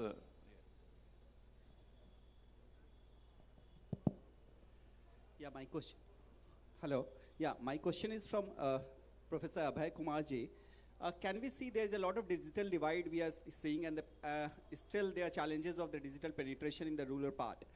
Can we see the satellite-based internet service, which is on the way, is the solution to these issues, or the problem will be addressed with the companies like Elon Musk, Starlink coming into and having a satellite-based internet services? Can the issues of the digital address can be addressed to the certain extent with this? No, the question is not of digital divide. Question is of resource divide. Actually, what happens that out of 1,000 universities in our country and 50,000 colleges, there is a great skewed distribution of resources. While 95% of our students in higher education get into state universities and private universities, only 5% of them are there in INIs like ours or IITs or NITs. But the fact also remains that these INIs and all some CFTIs, they get a major resource of the budget, whereas state universities, they don't have enough resources. So students at 95% I said of our 4 crore into higher education, they are into these places where resource is scarce. So digital divide does not only mean about the data. Data is plenty. We have got already great quality of data coming into our country. Elon Musk thing, we have to see whether viable or not, whether Starlink will be viable or not, whether it's economical or not. It may be economical again for institute like ours, but may not be the same thing can be said about other government colleges and private colleges, universities. But resources are definitely scarcer. So laboratories are not equipped, not innovated, not renovated. Modern equipments, research equipments are not available. So therefore, technology has to be used in a way to make those resources available at the doorstep of those who are seeking for it. So Starlink thing will do wonders. I don't agree. Digital divide is not such a concern. Everybody is having a smartphone and everybody is having free data. 6G, 5G, 6G data is plenty.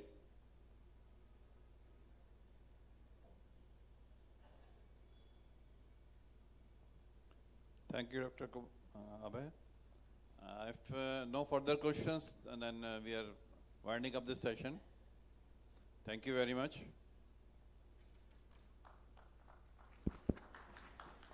Thank you, everyone. And this was the last technical session of this 2-day East Zone Vice Chancellors meet.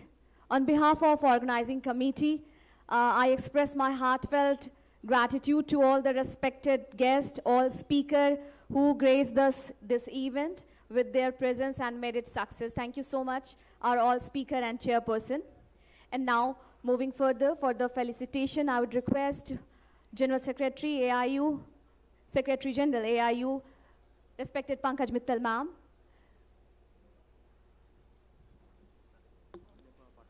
and Vinay Kumar Pathak sir, please join us to felicitate our one speaker. She's available here.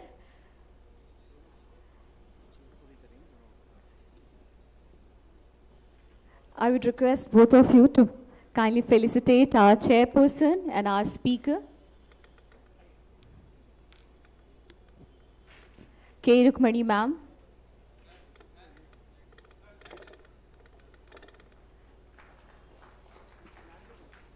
So since this is the last session, I would request all of you kindly give a huge round of applause for all efforts and for this moment as well.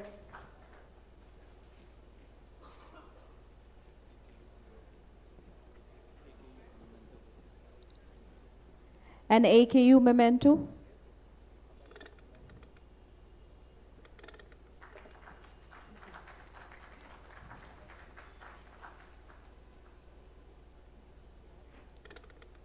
Thank you so much. Thank you so much, everyone.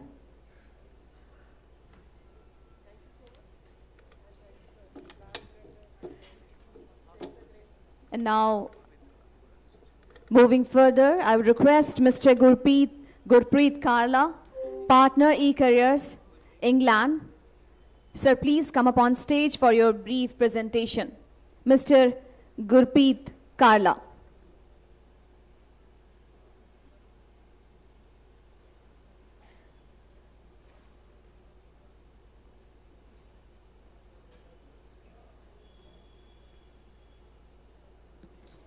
Namaskar, everyone. My name is Gurpreet Kalra, and I was at University of Glasgow last week, and I asked a question to everyone, and the question was this: imagine that you are a vice chancellor, which I'm, and thank you, grateful that all the vice chancellors are here. Imagine that the students in your university are going to graduate 20 years from today to do a job that does not exist, learning the curriculum which is not created yet. What are you going to teach them? So that's a question that I think all of us should be thinking about. I think about this question many times. Before I joined eCareers as a partner, I was heading talent development for Tata Consultancy for UK and Ireland. 10 years I took people through a lot of changes, digital transformation, right from Industry 4.0 to metaverse to blockchain to artificial intelligence now. So what I want to do is I want to make a submission to you. And let's see, I'll keep it very short. I only have 5 minutes and I only have 3 or 4 slides for you. I have shamelessly distributed the brochures to all of you with my business cards in case you want to reach out to me later on. With this said, there are three rivers that essentially merge into a Sangam in Patna. The rivers are Ganges, Gandak, and Son. There are three M's, the Sangam of which is actually massively disrupting us today. And the three M's are, number one is the market, number two is Mother Nature, and number three is Moore's Law, which is the computing power increasing every now and then. Now, because of this, what has happened is are my slides here? Not sure if my slides are here.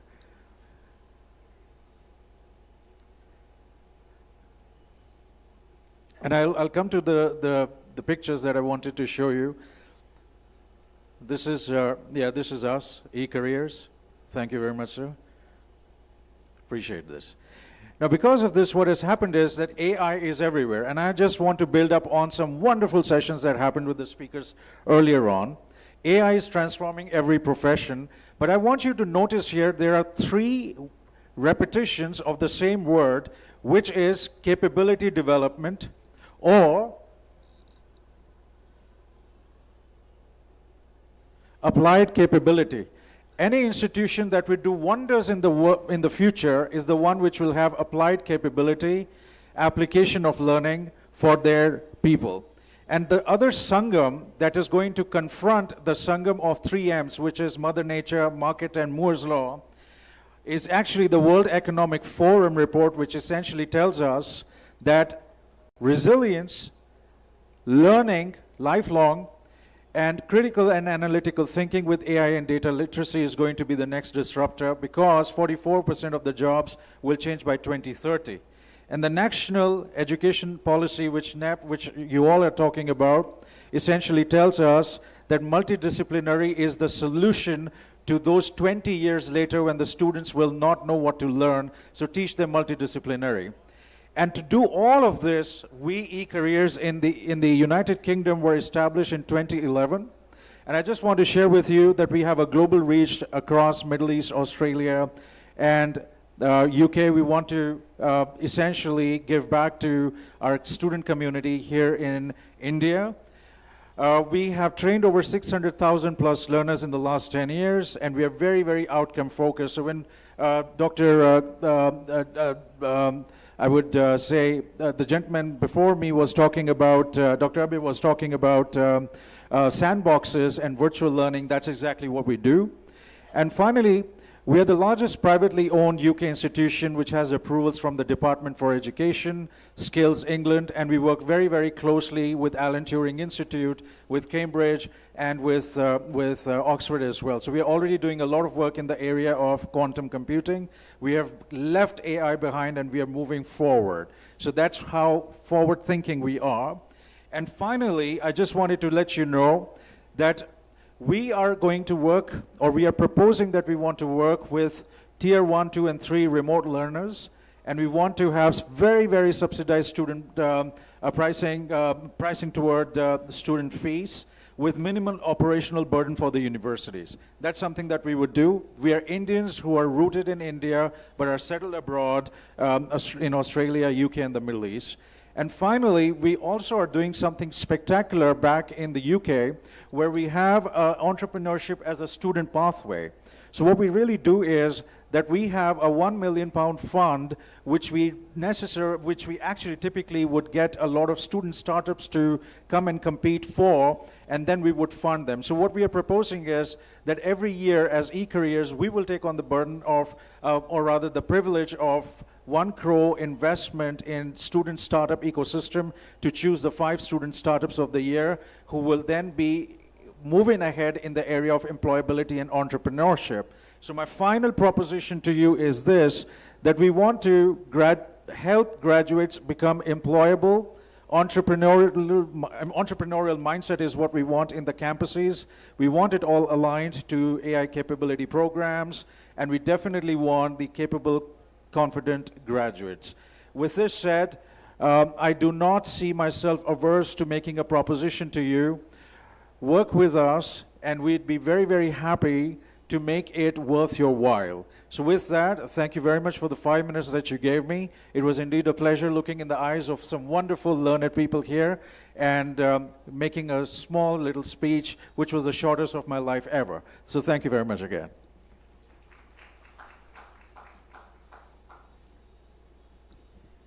Very interesting yet impactful session it was. Mr. Gurpreet Karla, thank you so much. And now, it's AIU business session. I would request to chair this session President AIU and VC CSJM University Kanpur, Professor Vinay Kumar Pathak sir. I would request you to chair this session. And our co-chair is Dr. Mrs. Pankaj Mittal ma'am, Secretary General AIU. I would request you to address this session. It's AIU business session.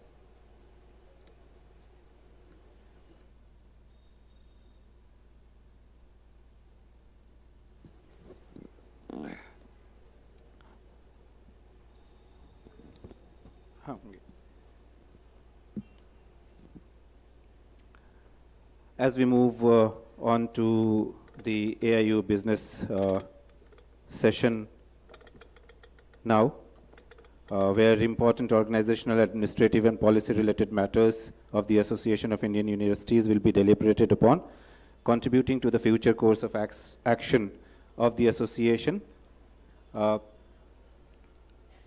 And post that, we are going to have the valedictory session.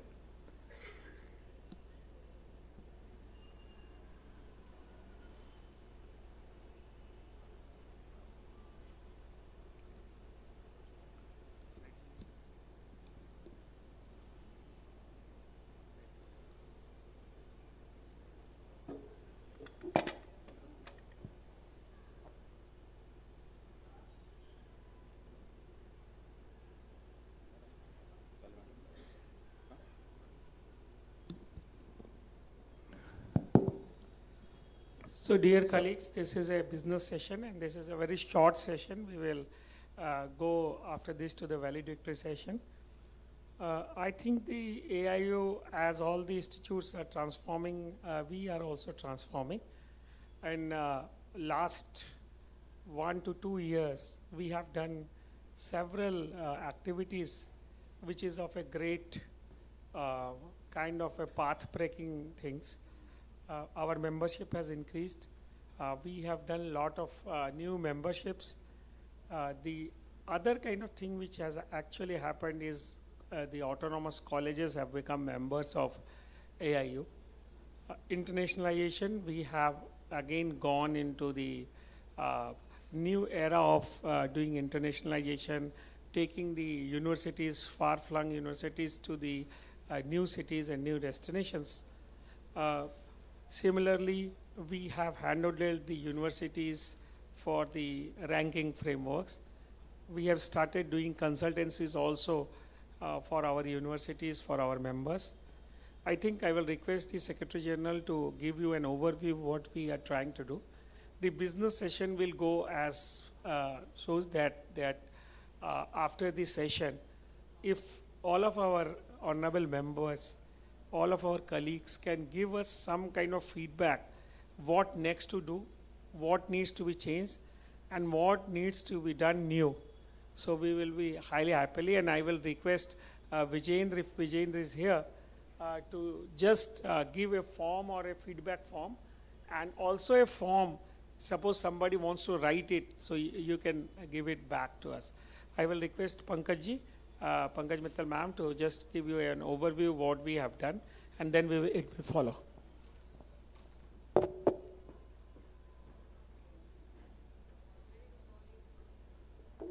A very good morning to all of you and welcome to the AIU business session.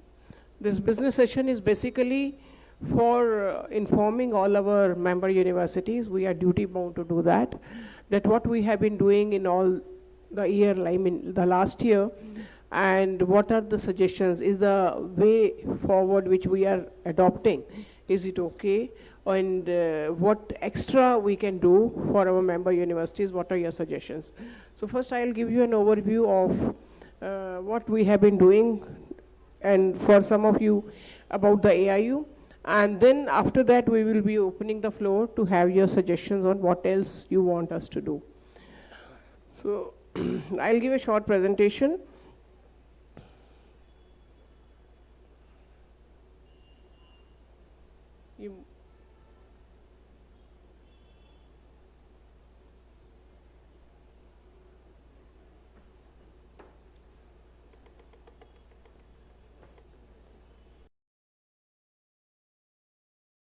Exchange उसमें नहीं हो रहा ना.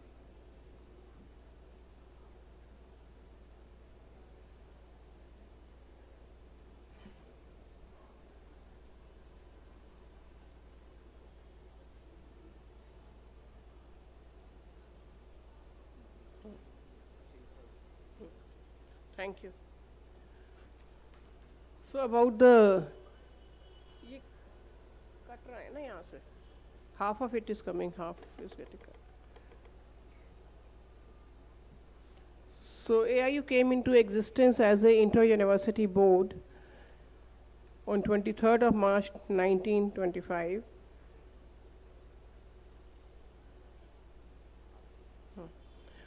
On 23rd of March 1925, and the purpose was to bring all the universities on a common platform. And now we have completed 100 years in 2025, and we are celebrating our centenary year. Inter-University Board was registered as a society in 1967. You must have seen the AIU film yesterday. And on that date, it was registered as a society and named as Association of Indian Universities. These are some of the stalwarts who have been the presidents of AIU, like Dr. Sarvapalli Radhakrishnan ji, who later became the President of India, Dr. Shyama Prasad Mukherjee, Dr. Zakir Hussain, Dr. Mudaliar, Dr. K.L. Shrimali. Mudaliar and Dr. Shrimali both became the education ministers, Dr. Hansa Mehta. So this is the legacy which we are carrying along with us. Right now we have a membership base of around 1175, which includes central universities, state universities, deemed universities, private universities, institutions of national importance, which means IITs, NITs, IISERs, and triple IITs. We also have 20 foreign universities as our members, and last year we have started making autonomous colleges as our members, with the view that if they get the degree awarding status, how to do the capacity building of these autonomous colleges. So far 34 autonomous colleges have become the members of AIU. These are the functions and activities of AIU. We work like a think tank on higher education. And we are a bridge between the government and the universities. Means the government has to implement something, they will request us and we will implement in the universities through our member universities.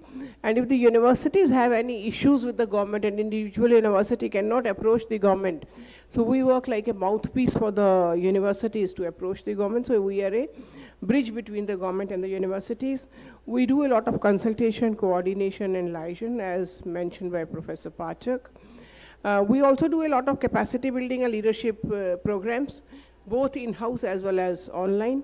We have a lot of research publications. We will be showing it further in the presentation. We are also believing in the holistic development of the students. Therefore, we involve ourselves into a lot of cultural activities and sports activities to promote the holistic development of the students. For example, in youth and cultural affairs, what do we do? So we do youth festival at the zonal level, national level, Asian level, and international level. So our students go and participate in programs not only at the national level but also at the international level in various countries. We do AIU moot court competition every year, women youth parliament.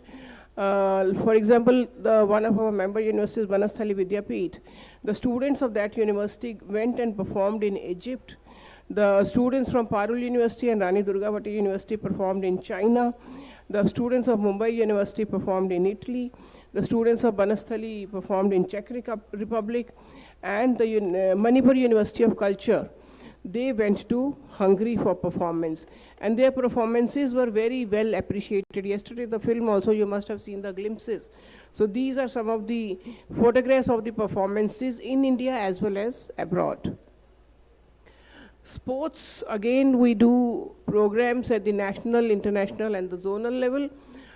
We do something like 225 championships in 67 sports. We have done 5 Khelo India University Games so far, which is at the national level and always inaugurated by the Honorable Prime Minister of India. We also send students to the Olympic Games, like in Tokyo Olympics, 44 Olympians were from the university sector. The first World University Championship, I mean, for the first time we held the World University Championship in India. That was in Manav Rachna University. And we are also now holding a World University Championship in squash in Somaiya Vidya Vihar University. Just last week, our India-Australia bilateral series finished, and first the Australian, like combined university team of Australia, they came to India and they played. And then our team, combined university team of India, went to Australia and played. And I'm happy to inform you that they have won the series by 4-2. So that was again a very proud moment for us.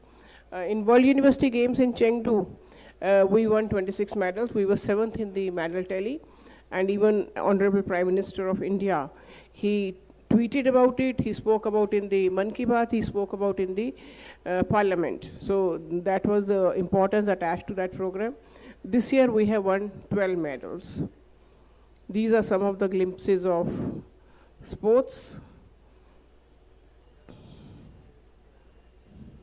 We also have a AIU portal where we are doing the computerization. Total AIU is now computerized. If you have not got a login ID and password, please write to us. We will give you a login ID and password so that you can log into the AIU portal. Payment is also now online. AIU VC seniority portal is there, where the seniority of VCs is there. AIU Youth Affairs portal is there, and sports portal is there. These are the zonal meetings which will be held in the year 25-26. This is the second meet. 3 more are left. That is in Ramaiya University in January, Osmania University in February, Janardhan Nair Rajasthan Vidyapith Udaipur in March. And the final meet will be on from 28th to 30th April in D.Y. Patil University, Pune. So I request, please block your calendars for 28th to 30th April in D.Y. Patil, and rest of the meets, the other zones can join online. These are some of the new initiatives. We have established the Indian Network for Internationalization of Higher Education, basically to help the university in promoting internationalization on their campuses, for having international students, for having MOUs, for having joint degrees, dual degrees, student exchange, faculty exchange, semester exchange, curriculum exchange, research partnerships. So many internationalization activities we are promoting through Indian Network for Internationalization of Higher Education. We are also having MOU with many international organizations, and we do take delegations of vice chancellors to various countries. For example, last year we went to Spain, we went to Taiwan, UK, Ireland, Scotland. This year the first delegation is in Japan, which will be happening in January, and the next will be in Dubai in February.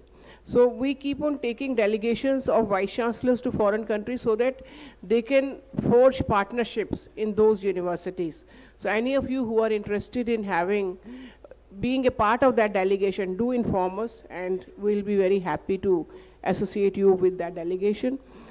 We are also having a partnership with Edifi Online. If you want to hire foreign faculty, especially online foreign faculty, and that too at a lower cost by forming a cluster of universities, because if one university hires a foreign faculty, it is very costly. So we form a cluster of universities, and that cluster collectively hires a faculty. So for example, 5 universities form a cluster. So to the one university, the cost is only 20%. So this provision is there. So if you want to hire foreign faculty, do write to us, and through Edifi Online, we will hire it for you. And we also do higher education summits. For example, last year we did summits in Nepal, Vietnam, and Sri Lanka. And there the universities put up their stalls, showcase their programs, facilities, research facilities, and the students from those countries, they come and visit that fair, and on-the-spot recruitment is there, and in some places the Students just show their interest, their parents also come, and a lot of student recruitment is there in these fairs. These are the MOUs which we have signed with the especially the parallel university associations in foreign countries like AIU. We have NUS, which is a Mexican university association. We have UK International, which is a UK University Association. Universities Canada and University Australia are the Association of Universities in Canada and Australia. FICHET is a association of Taiwanese universities, Association of Sudanese University, CRUE, Spanish universities. So like this, we have a MOU with all these university associations. So this helps us in finding you a right partner in these universities. So if you're looking for a right partner in these universities, do write to us and we will get in touch with these associations and give you the right partner. These are again some of the new initiatives during the centenary year and the year before. We have opened around 43 academic and administrative development centers where we are running the courses for the faculty development and the administrative staff development to equip them with the technology, means how to use the technology for teaching, research and governance. This is what we are doing in these centers, and they are very, very popular. Even the host university, Aryabhatta Knowledge University, has one such center and they are very happy about it. We have published a book on history of AIU. AIU stamp on 100 years was released yesterday by the Honorable Governor, sir. We have digitized the AIU library. AIU building has been renovated and now we have very good guest house, we have very good library, and we have very good conference facilities. So if you want to hold your seminars, conferences in Delhi, AIU is the right place where you can be doing it. So we have conference, right under one roof. You have stay facility, you have small meeting conference facility, and you also have library facility. AIU Centenary Lecture Series is going on. We have also published a AIU coffee table book that has been sent to all the universities. I hope you all must have received it. AIU film has been made, which you must have seen yesterday, and AIU handbook has been published. So I will show you the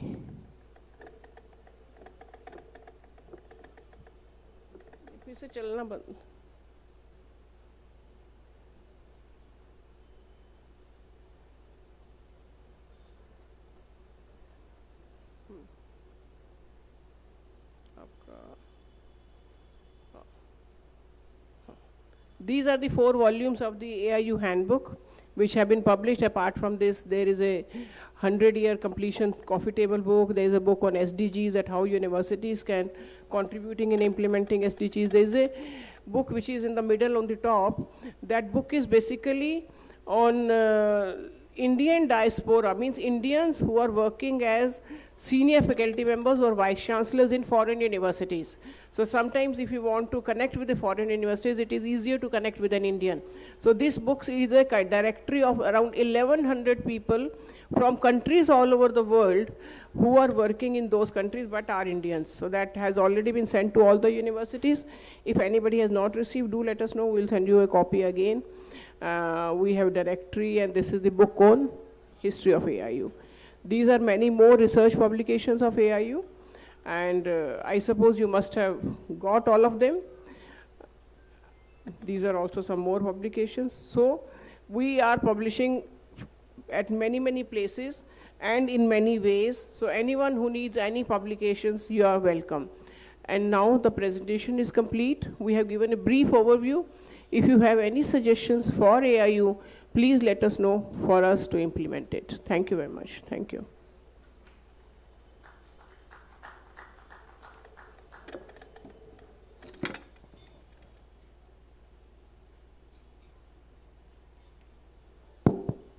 So thank you very much for the nice presentation. I think Vijendra, if anybody wants to speak something, you can note down their things. So if any honorable members wants to give us new ideas, they are more than welcome. Yes, sir, please. Good afternoon, sir. Thanks for the time well organized since yesterday and for considering Bihar, Patna and AKU in particular. Humble submission would be to consider having regional offices of AIU if it gets permission from the board or from the top management, north, south, east, west, and probably one can be taught in Patna itself. So that's one humble submission. Thank you very much. It's noted now. Any other honorable member wants to say something? Okay. So thank you very much for this business session. Javed, can we prepare for the valedictory session, please?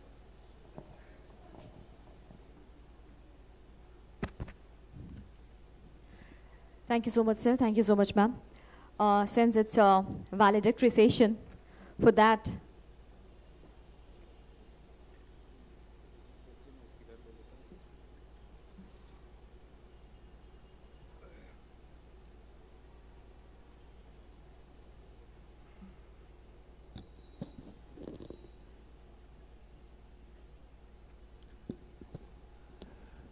As we prepare for the valedictory session, which has to be attended by the chairman of Bihar State University Service Commission, and I have been told that he is on his way and shall be arriving the conference hall soon. I'd like to take you through what we actually did during the last 2 days. We have almost reached to a successful conclusion of this 2-day event. These sessions have provided a rich and forward-looking platform for deliberation on some of the most critical issues shaping the present and future of higher education in our country. The first session, that was a special session on stem cell technology, offered valuable insights into cutting-edge scientific advancements, ethical considerations, and transformative potential of such research for human welfare. The session on research and innovation in higher educational institutions for sustainable development goals, that was the second technical session, reinforced the pivotal role of higher educational institution in advancing the sustainable development goals through interdisciplinary research, innovation, and global collaboration. The deliberations on university social responsibility for promoting Swadeshi emphasize the responsibility of universities to contribute to national self-reliance by nurturing indigenous knowledge system, local innovation, and socially responsive academic practices. It was amazing to see how Honorable Vice Chancellor presented a case scenario of Mizoram and letting us know and presented before us how we can adopt Swadeshi for sustainable development goals. Furthermore, the session today that was held, which was attended by 2 presenters from outside, and we took him on board through online platform, which was Futuristic Digital and Technological Pathways to Sustainability, that presented a compelling vision of how digital transformation and emerging technologies can enable sustainable development, inclusive and resilient education ecosystem. And it was emphasized how it can lead us to achieving the goal of getting to about 50% of enrollment in higher education, which is at around 27% these days. The AIU business session, which just concluded as the President of Association of Indian Universities, Professor Vinay Kumar Pathak, and Secretary General Pankaj Mittalji elaborated upon the administrative perspectives and what was done and what is on offer for the next few days. It was indeed a pleasure and a privilege to be part of this outstanding workshop that was attended by a galaxy of the leaders of this business, all Vice Chancellors. Thank you so much for being with us.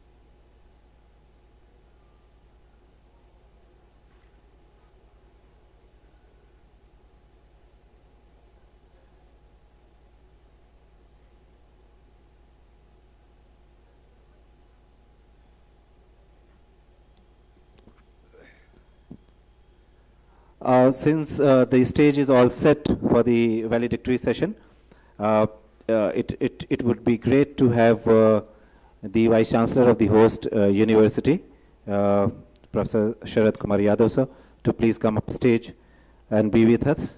I have been told that Director CIMP, Professor Rana Singh, is also here. He happens to be the neighbor of this institute. Sir, I would also request you to please come up stage.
So, if the chair allows me to do a bit of alterations in the schedule that is there, because we are awaiting for Professor Girish Kumar Chaudhary. I'm being told that he'll be here in 10-12 minutes.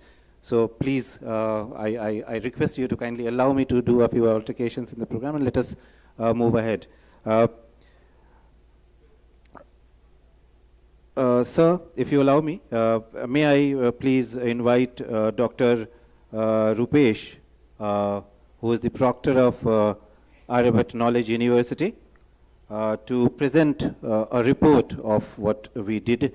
However, I had given a glance of what was done, but for an official presentation of the report, I invite Dr. Rupesh to present the report.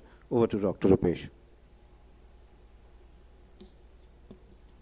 My warm gratitude to all distinguished Vice Chancellors, speakers and session chairpersons from across the East Zone who enriched the deliberation on stem cell technologies, SDGs, universities, social responsibilities, and digital pathway on to sustainability. Aryabhatta Knowledge University Patna hosted a 2-day East Zone Vice Chancellor meet organized by the Association of Indian Universities on December 23-25, focusing on promoting sustainability and social responsibility in higher education institutions. The event was attended by approximately 70 vice chancellors and their representatives. The program was inaugurated by chief guest, Honorable Governor cum Chancellor Sri Arif Muhammad Khan, with Honorable Minister Sri Sunil Kumar, Education Department, and Sri Ashok Chaudhary, Rural Works Department as guest of honor. Vice Chancellor Professor Sharad Kumar Yadav expressed gratitude to the dignitaries and emphasizes the timeline of the sustainability them given current climate changes. Dr. Pankaj Mittal, Secretary General of AIU, explained that the venue was chosen to commemorate AIU's centenary year honoring Bihar educational heritage, including the world's first university at Nalanda, and celebrating the legacy of mathematician Aryabhatta.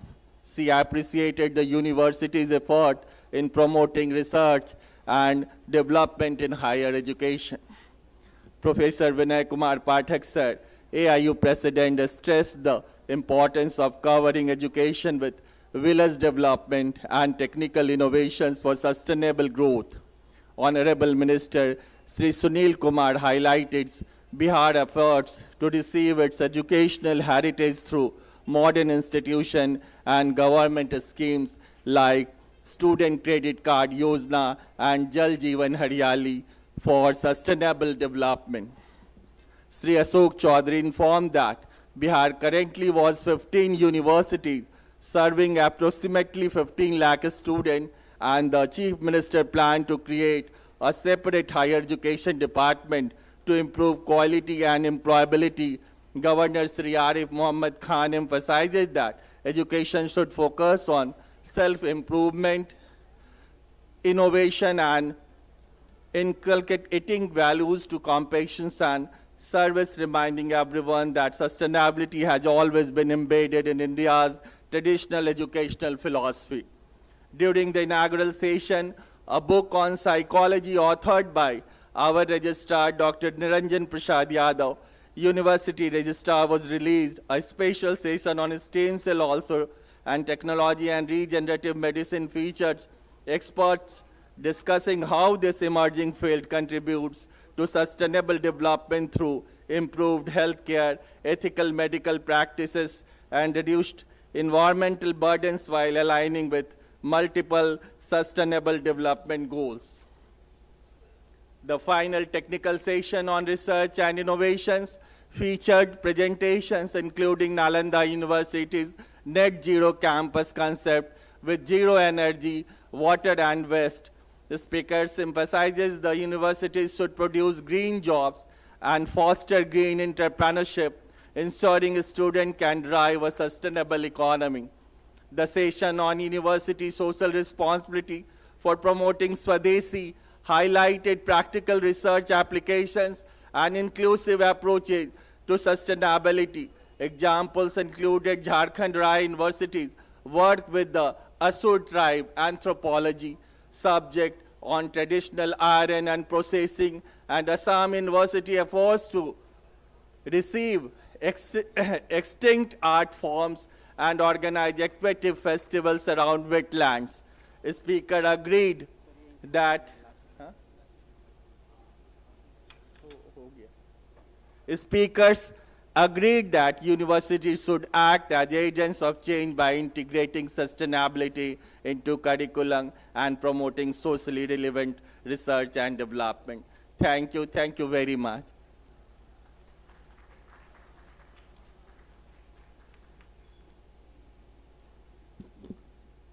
May I now invite upon the dais Professor Rana Singh, who is the Director of Chandragupta Institute of Management and Planning.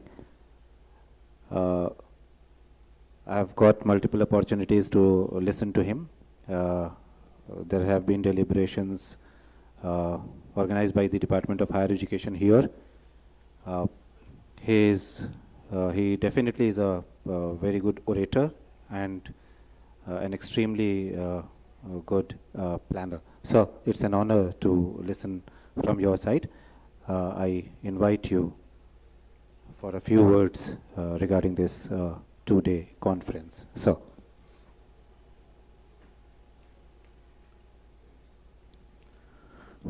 Thank you very much for your gracious introduction. Honorable President AIU, Professor Vinay Pathak sir,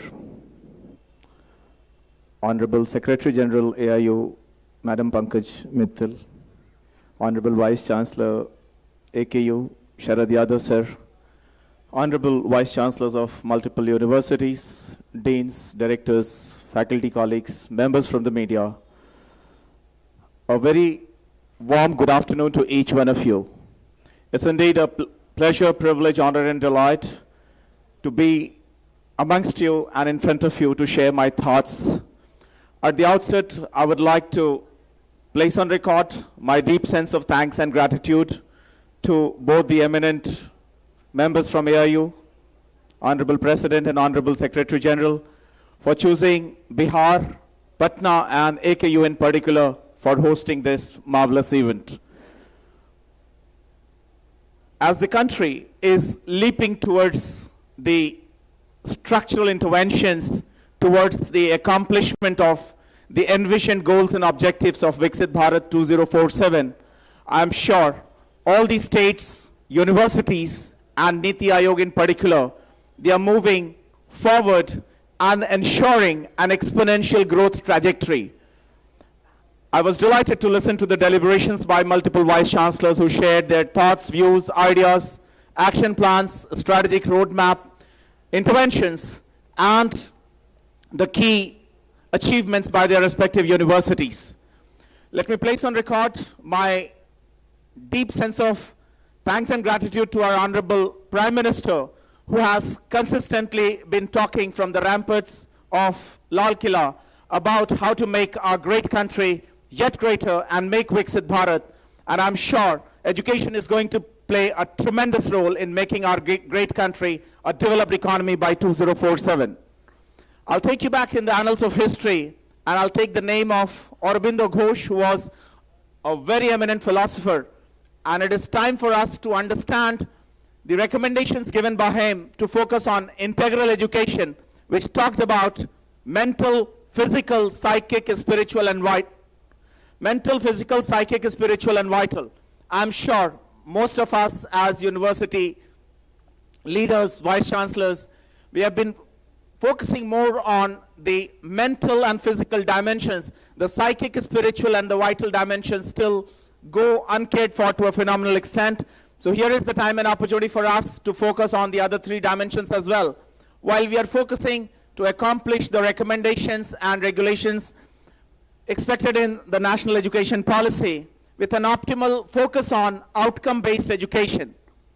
When we talk about outcome-based education, a major thrust is towards structuring the curricula in the way, manner, mechanism, and a procedure so that we can measure the outcomes of the respective courses and the respective programs and do a comprehensive program audit and course audit at the end of the overall tenure of the program, and to measure with some of the structured surveys and with the softwares so that we can say whether the program has achieved the envisioned program learning outcomes or not, and whether all the courses have achieved the course learning outcomes or not, and how both of them have contributed towards the vision and mission of the university. So it's important to have with us a well-structured strategic plan, operational plan, and simultaneously also the institutional development plan, which UGC has been emphasizing time and again. It's important to have a well-structured monitoring and evaluation mechanism so that we can see whether or not the university and its constituent colleges are achieving the envisioned goals and objectives to the desired extent. I'm sure as vice chancellors, we do have multiple obligations towards achieving the academic objectives, the growth and developmental objectives of the university. And simultaneously, it's time for us to understand how we can align the operations of the university towards accomplishment of the sustainable development goals of the country. And it was a marvelous occasion to talk about university social responsibility. When I go back in the annals of history, way back in the year 2013-14, when we talked about corporate social responsibility, initially it was envisioned that we will have a corpus of close to around 20,000 crores when the Companies Act was amended by amending the section 135 of the Companies Act. And of late, I'll quote the figures quoted by the erstwhile Vice Chairman Niti Aayog, Rajiv Kumar Sahab, some 4 years back at Bangalore. By December 2021, the envisioned corpus of CSR expenditure moved to around 2 lakh crores, and now it is inching towards 3 lakh crores. It's time for us to understand how we can channelize the corporate social responsibility funds towards enrichment of education, skill development, maximization of employability, research and development, innovation, incubation, commercialization, filing of IPRs, and allied activities. It's time for us to understand, Madam Mittal has been advocating very strongly towards internationalization of higher education. I've heard her from multiple platforms. Recently, Niti Aayog has come up with the report on internationalization of higher education, and it has the name of Madam Mittal as well from AIU. Ma'am, my sincere thanks to you for your valuable contributions. It's important for us to understand that we need to reverse the trend. Most of the Indian students have been going abroad, and if I remember the figure of around 2011 when I was in UAE. $32 billion was the estimated value of the amount of Indian currency going abroad. So $32 billion was going out for Indians who are going out to study abroad. So it's time for us to invite more and more foreign students to come back to the country by focusing on the qualitative and quantitative growth in the higher education segment, and also to open more and more campuses abroad. And I'm sure we have seen IITs and AIMS, they have already started their mission to have international campuses. It's time for us to acknowledge our Honorable Chief Minister, who has been a visionary leader in the domain of education, and just within this month, he has structured a dedicated ministry on higher education to focus on transformation of the higher education domain. And I'm sure we have one of the most marvelous ministers in the domain of higher education, who has been a former DGP and who is a well-read man, a man of letters, and who has always focused on outcome-based approach. Here is the time to reiterate the focus of NISP policy, National Innovation and Startup Policy, which was given by Ministry of Education, Government of India, which has not seen a very sincere implementation across multiple higher educational institutions and universities across the country.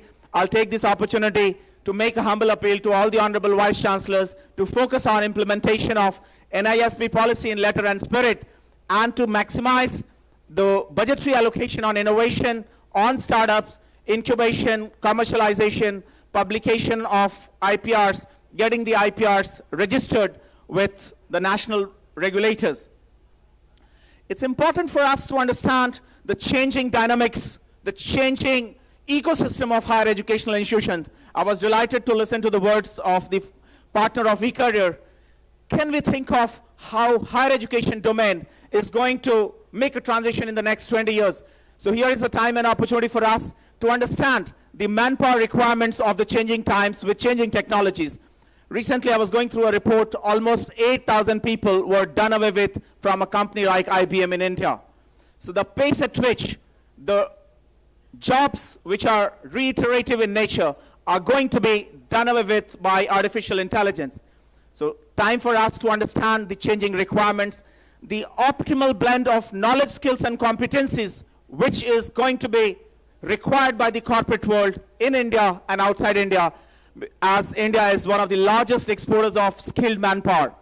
So time for us to understand the changing expectations of the corporate world and to align our curriculum and the optimal blending of knowledge, skills, and competencies to enhance the overall employability of the youngsters within the country and outside the country, with optimal focus on Indian knowledge systems, strengthening the value system of the candidates, focus on strengthening the character building process, and last but not the least, to make them worthy citizen apart from becoming a globally employable graduate.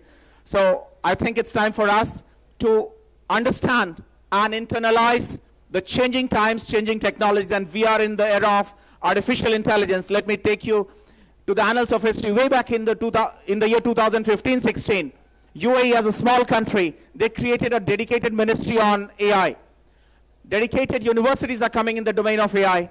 Artificial intelligence is going to disrupt the industries, the corporate world, the overall structure at the workplace, and also at the universities and higher educational institutions as well. So the time is ripe for us to understand how AI is going to disrupt. AI, Hadoop, big data, data analytics, predictive analytics, and a lot of associated technologies are going to change the entire way in which the corporates are functioning, industries are functioning, and also the way we are functioning at the universities and higher educational institutions. Let us understand, and I'm thankful to all the marvelous speakers, Honorable Vice Chancellors. One word which really hit me, I'll give you a small example. Some 10, 11 years back when Hasmukh Adhia sir was leading as a senior IS officer, when I requested him to merge the two databases of the country, Aadhaar and PAN card, and to your utter surprise, we were surprised to have 40 lakhs spurious PAN cards in the country. So here's the time and opportunity for us, for all the regulators to have a unified database so that multiplicity of submission of data by the higher educational institutions and universities can be done away with. I once again place on record my sincere thanks to AIU and to Honorable Vice Chancellor Sharad sir for giving me this opportunity and to share my thoughts. Thank you very much and look forward to marvelous deliberations and implementations of the learnings from this conference. Thank you very much. Thank you so much, sir, for your wonderful insight. We all are waiting for our chief guest, Professor Girish Kumar, sir. Meanwhile, there is an announcement. I would like to announce there are 3 universities are selected. Bihar Sports University, Rajgir, Mizoram University, and Ravindranath Thakur Vishwavidyalaya for the best practices of AIU member universities of the AIU East Zone. I would like to request if any one of your representative are here, so please join us on the stage. Bihar Sports of University Rajgir, Dr. Ajit. Mizoram University, Professor Nazir Ahmed Khan. And I would request Pankaj Mittal ma'am and Vinay Kumar Pathak sir and Professor Sharad Kumar Yadav sir, VC AKU, to present this certificate.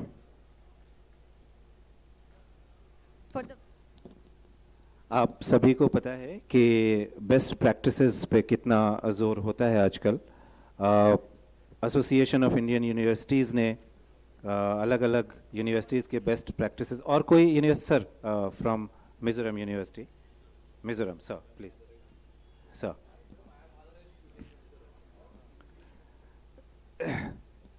Mizoram.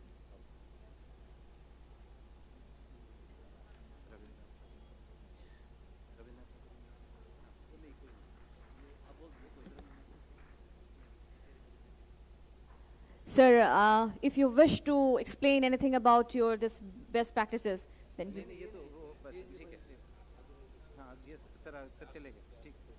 Okay, thank you, sir. Rabindranath. Okay, sir. Thank you so much, sir.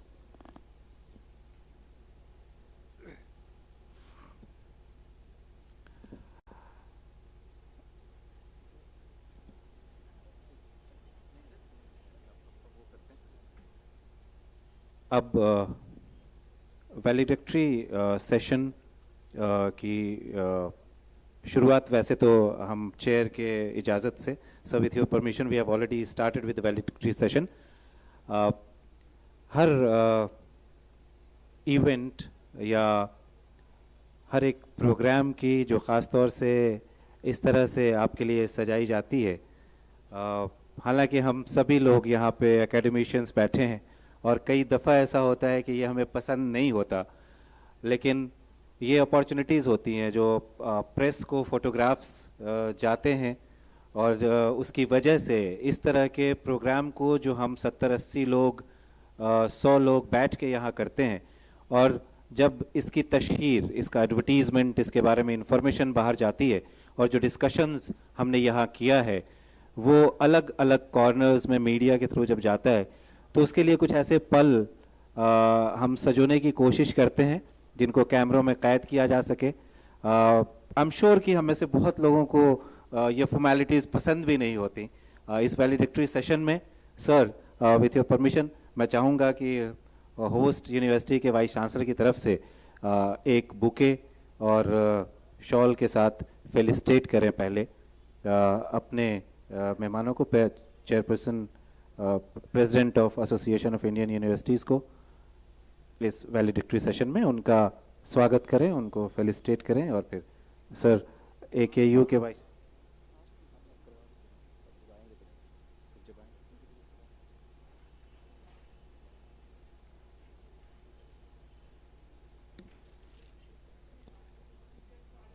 Sir. All right sir. Sir wait, हम wait कर लेते हैं.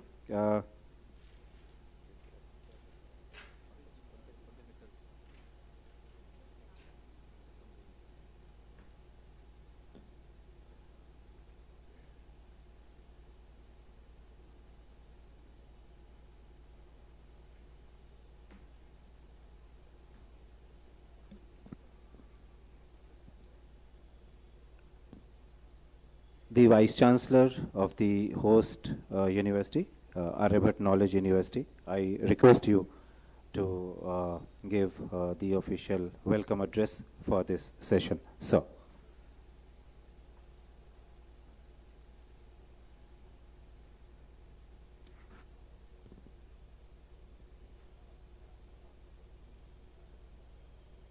Respected guest of honor, Dr. Rana Singh ji. Honorable Chief Guest is on the way. He's coming.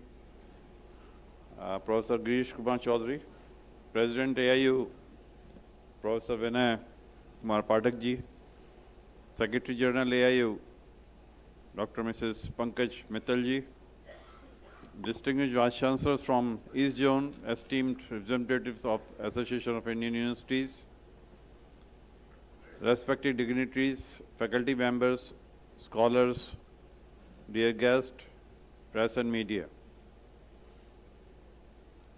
Good afternoon. As we gather here for this concluding evening of the Association of Indian Universities East Zone Vice Chancellors Meet 25-26, it is with deep sense of fulfillment and gratitude that I address you as the Vice Chancellor of Aryabhatta Knowledge University, Patna. Over past 2 days, our campus in Mithapur has been alive with vibrant discussions, insightful presentations, meaningful exchanges on the vital theme promoting sustainability and social responsibility in higher education institutions. This meet has been a resounding success, not merely because of rich deliberations, but because it's reaffirmed our collective resolve to transform higher education into a powerful force for social good. We begin with aspirations to align our institutions with United Nations Sustainable Development Goals and India's vision of Viksit Bharat. Through plenary session, panel discussions, and interactive forums, we have explored practical pathways, integrating sustainability into curricula, fostering green campuses, enhancing community engagement, and measuring the social impact of our research and outreach programs. I am particularly heartened by the candid sharing of best practices from innovative waste to energy projects in one university to community-driven health initiative in another, and form digital inclusion drives reaching remote areas to interdisciplinary collaborations, tackling climate resilience. These stories from across Bihar, Jharkhand, Odisha, West Bengal and northern states remind us the diverse yet unified challenges and opportunities in our zone.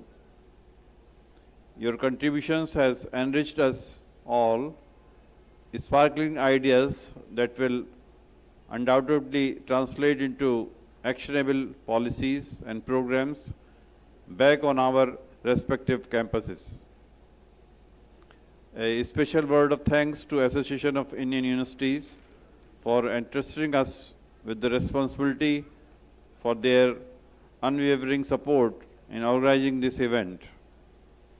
My gratitude also extends to keynote speakers, session chairs, and panelists whose expertise illuminated our path. To my dedicated team at Aryabhatta Knowledge University,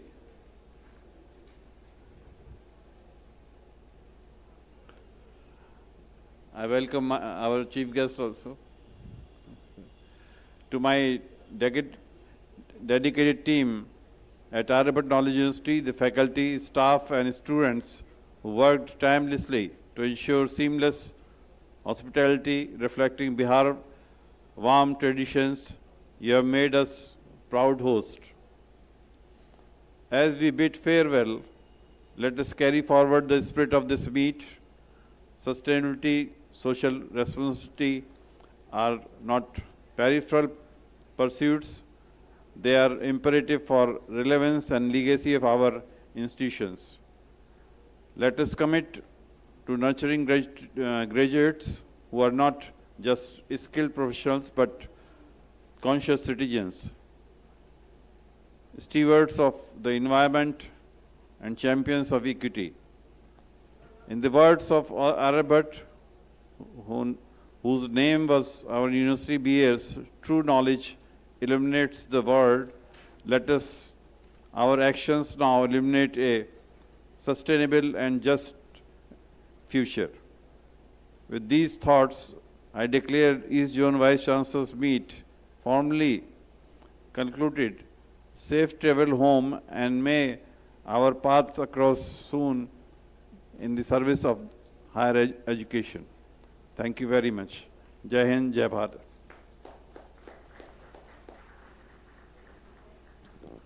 Thank you so much, sir. Our respected chief guest, Professor Girish Kumar Chaudhary, sir, he has arrived. Now I would request Professor Sharad Kumar Yadav, sir, Vice Chancellor, Aryabhatta Knowledge University, to welcome him. For that, I would request our volunteers, please come up on stage with bouquet and shawl.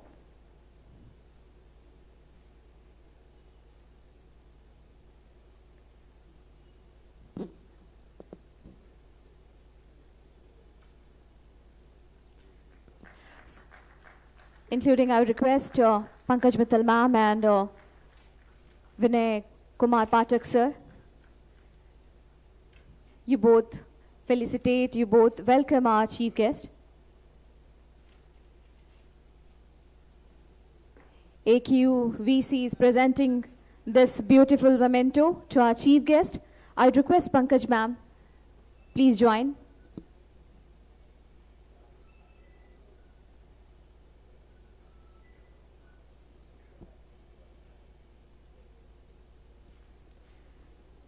I would request Secretary General AIU to present this memento to our chief guest. Thank you so much, everyone. I would request Pankaj Mittal ma'am and Vinay sir, please present this bouquet to VC AIU.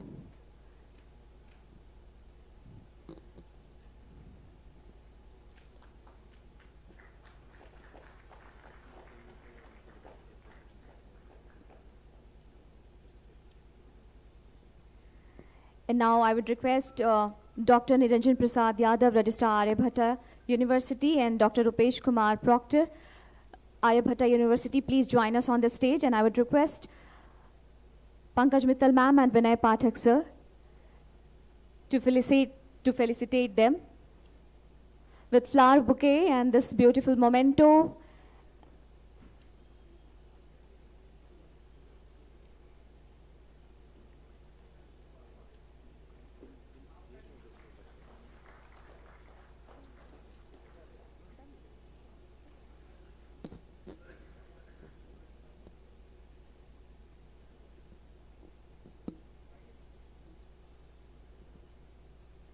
Dr. Rupesh Kumar, Proctor AIU, is being felicitated by our honorable guest.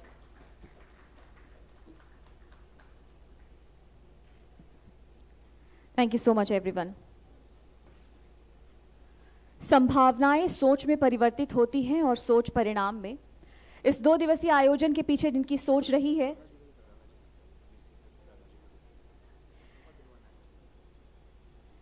आज उसी के तहत हम सब यहाँ पर इकट्ठा हुए हैं। हमारे बीच राणा जी, यहाँ पर मिस राणा सर भी उपस्थित हैं। मैं रिक्वेस्ट करूँगी वीसी सर आपसे कि आप उन्हें भी फ्लावर बुके भेंट कर उनका भी स्वागत करें और उनका भी सम्मान करें।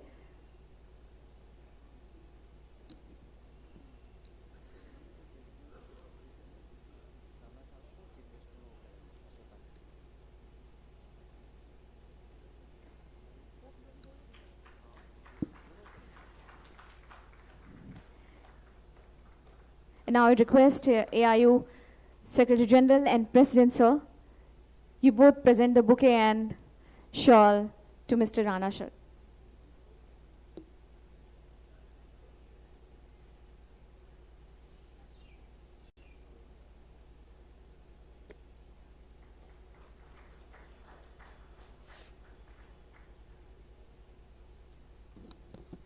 Thank you so much.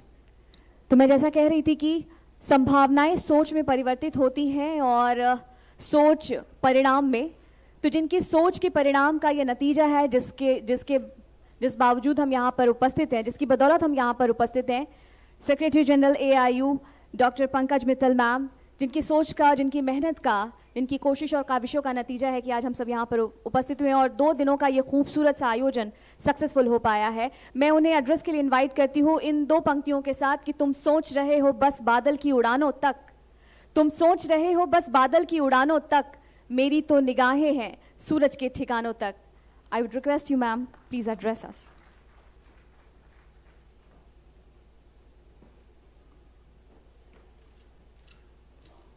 Thank you, Prerna, for a very beautiful quote.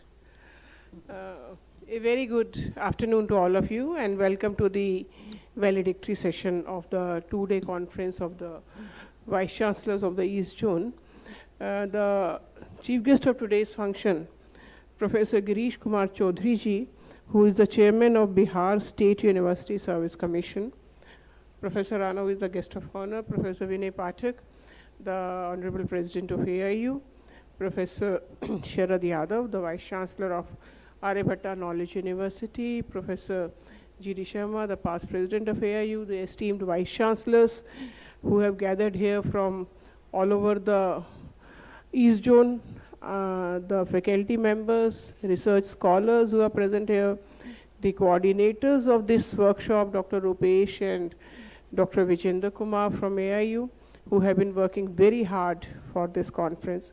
A very good afternoon to all of you and welcome to the valedictory session. First of all, I'll express my gratefulness and thanks to the host university, especially Professor Sharad Kumar Yadav ji and his very, very dedicated team who has worked tirelessly to make this conference successful. And the speakers were very good, the session chairs were very good, and the arrangements, I mean, even the small things, the attention to details which has been displayed by them has been very, very meticulous. So thanks a lot, sir, Dr. Yadav, Rupesh, Vijendra, all the Vice Chancellors who are here, and our President, sir, who has been the guiding force behind all the conferences we organize. Now coming to the topic of the conference, there were 2 main issues. Sustainability, how to ensure sustainability and how to ensure university social responsibility. I will just speak 2 minutes on both the topics, that how universities can ensure or can contribute in ensuring sustainability or to realize the sustainable development goals. So around 2 years back, or maybe 3 years back, we spent the entire year on sustainability. Means the role of the universities in realizing sustainable development goals. We prepared a very good report in which all the 17 SDGs have been addressed, and for every SDG we have mentioned that what the universities can be doing, what the regulatory bodies can be doing, what the government can be doing, and what the, say, vice chancellors or faculty members can be doing for realizing that SDGs. It was very clearly mentioned that the SDGs cannot be realized with the full cooperation of the universities. We have around 4 crore students in our university system, and if every university student is sensitized about the SDGs, and if they in turn tell their family members also that at least 16 crore people can be sensitized for the SDGs, we can be including it in the curriculum. We can be doing the impact studies, like government is running many programs on sustainability. So universities can be doing the impact study of all those programs to realize that how much of sustainability component that particular program has been able to address. We can be creating awareness and make University itself a best example for practicing sustainability. For example, how to minimize the waste, how to minimize the water wastage, how to make use of, say, something like converting waste into manure, how to minimize on the electricity. So there are many ways in the university itself, how to ensure climate, how to create net zero campuses. So all this can be done as a practice by the university, so they can be doing it on the research. Especially the researchers have to be told that if you are doing SDG related paper, do use SDG as the keyword, because then only this in the search the SDG will come as a paper. I mean, your paper's contribution towards SDG will come. So a lot can be done on sustainability. Similarly, when we talk of university social responsibility, the universities can be creating a center. I'll give you the example of the university where I was the Vice Chancellor in Haryana. The first center we created was Center for Society, University Interface and Research. That center was interfacing between the university and the society, and we had something like add-on courses. Add-on courses were, say, for example, on microfinancing, which were 50% in the classroom, 50% in the community. There was integrated energy resource management. There was folk medicine, because we did have an Ayurveda college.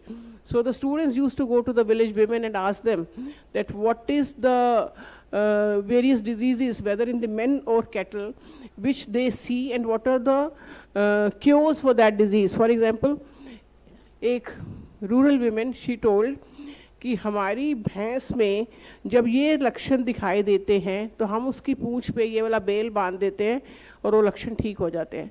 वो अब उस महिला को ये नहीं पता कि वो लक्षण किस बीमारी के थे, इसकी जो बेल आपने बांधी इसमें क्या मतलब मेडिसिनल प्रॉपर्टीज़ थी जिसकी वजह से वो ठीक हो गई, और वो आगे कैसे किसी को कर सकते हैं ठीक. तो उसका हमारी यूनिवर्सिटी क्या करती थी, डॉक्यूमेंटेशन करती थी, स्टैंडर्डाइजेशन करती थी कि कैसी किस किस बीमारियों के लिए रूरल फोक मेडिसिन जिसको हम बोलते हैं कि कैसे उसको ठीक किया जा सकता है from the traditional knowledge which the rural women have. तो इस तरह से हमने रूरल फोक मेडिसिन का कोर्स किया. हमने छोटे छोटे इक्विपमेंट बनाए. फॉर एग्जांपल हरियाणा में जहाँ पे मैं थी वहाँ पे उपले आप समझते होंगे, काउडंग केक. उपले is a necessity for the rural house hold. उसको वो चूल्हों में भी यूज़ करते हैं, हुक्का में भी यूज़ करते हैं. बट मेकिंग उपला is a very very messy thing. मतलब उतने हाथ गंदे होते हैं कि हमारे जो यूनिवर्सिटी की खुद की लड़की को, हमारी एक विमेन यूनिवर्सिटी थी, वो ये कहती थी कि जिस घर में उपले बनाने होंगे वहाँ मैं शादी नहीं करूँगी. It is a messy thing. So what we did at the university was we made a upla making machine. Upla making machine was not a rocket science. It was only एक हुपर में उपला डाला, घास वास डाला, and out come the uplas in the small soap cake sort of things. छोटे छोटे से साबुन की टिक्किया की तरह छोटे छोटे उपले बाहर आते थे, which were very convenient to use. तो यूनिवर्सिटी इतना खुश हुई not only because of this कि हमने उपले बनाए, बट बिकॉज ऑफ दिस कि हमने उनके बारे में सोचा कि ये ऐसी यूनिवर्सिटी है जो कम्युनिटी के बारे में सोचती है, कम्युनिटी की प्रॉब्लम्स के बारे में सोचती है, उसको एड्रेस करती है. ऐसी हमने एक वॉशिंग मशीन बनाई क्योंकि बिजली की प्रॉब्लम रहती है गांव में. तो हमने जो वॉशिंग मशीन बनाई दैट वाज जो साइकिलिंग से चलती थी. साइकिल चलाओ और पीछे कैरियर पे एक वॉशिंग मशीन लगी हुई है, उसमें कपड़े धुलते हैं. तो बाद में उसका नाम हमने कर दिया fitness come washing machine. But again university को, बच्चों को या कम्युनिटी को ये लगा कि यूनिवर्सिटी हमारे बारे में सोचती है. तो दैट इज़ वेरी इंपॉर्टेंट कि हम यूनिवर्सिटी जो है कैसे छोटी छोटी प्रॉब्लम्स जो कम्युनिटी की हैं उनको अपने बच्चों के द्वारा, अपने करिकुलम के द्वारा, अपने कोई स्मॉल टेक्नोलॉजीज डेवलप करके कैसे उसको एड्रेस करती है. तो this is a very easy way of connecting with the से कम्युनिटी. एंड एक और एग्जांपल देना चाहूँगी कि गांव में स्ट्रीट लाइट्स नहीं थी, इलेक्ट्रिसिटी थी पर स्ट्रीट लाइट्स नहीं थी. उनको ये नहीं पता कि सोलर स्ट्रीट लाइट लग सकती हैं और उसमें सब्सिडी मिल सकती है. उनके पास फंड्स हैं, पंचायत में फंड्स हैं, but they don't know how to use it. तो हमारी यूनिवर्सिटी के स्टूडेंट्स ने प्रपोजल बनाया सोलर स्ट्रीट लाइट्स लगाने के लिए गांव में, उसको भेजा, यूनिवर्सिटी के पंचायत के ही फंड्स यूज़ किए और पूरे गांव में सोलर स्ट्रीट लाइट्स लग गई and they were so happy. तो how to make use of even the government schemes. through the university for the community, that itself is very very important. कि government की स्कीम में subsidy मिल रहा है, कि मतलब उनको जो फंड्स में मिलता है पंचायत में, उनको ये नहीं पता चलता कि कैसे उसको ऑप्टिमली यूज़ करें. तो university faculty student can help them in this. So मुझे ये लगता है कि यूनिवर्सिटीज़ अगर कम्युनिटी के साथ जुड़ के काम करेंगी तो यूनिवर्सिटी की जो सोशल रिस्पॉन्सिबिलिटी है कि उसके आसपास की सोसाइटी यूनिवर्सिटी की वजह से डेवलप हो जाए, that can be very easily fulfilled and that can be very good road map. And that is why the UGC also came out with a scheme called Fostering Social Responsibility in Higher Education Institutions, जहाँ higher education institutions को funding दी जाती थी for fostering social responsibility की अपनी जिम्मेवारी को पूरा करने के लिए.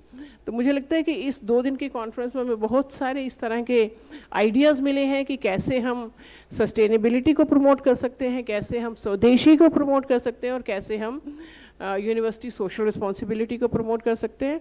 और अगर हम उनको लेटर एंड स्पिरिट में मानेंगे अपनी अपनी यूनिवर्सिटीज़ में, so that can be a very good contributor to our own university health and the university ecosystem. Thank you very much for everybody who is here. Thanks for coming here and wish you a very, very safe journey back. And we should keep meeting and we should keep exchanging ideas. Thank you very much. Thank you.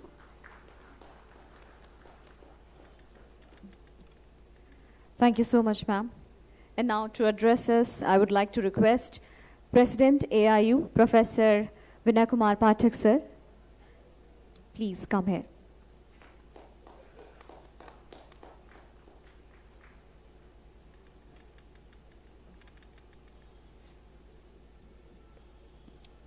आज के हमारे कार्यक्रम के मुख्य अतिथि श्री चौधरी जी, जो यहाँ के पब्लिक शिक्षा आयोग की भर्तियाँ करते हैं.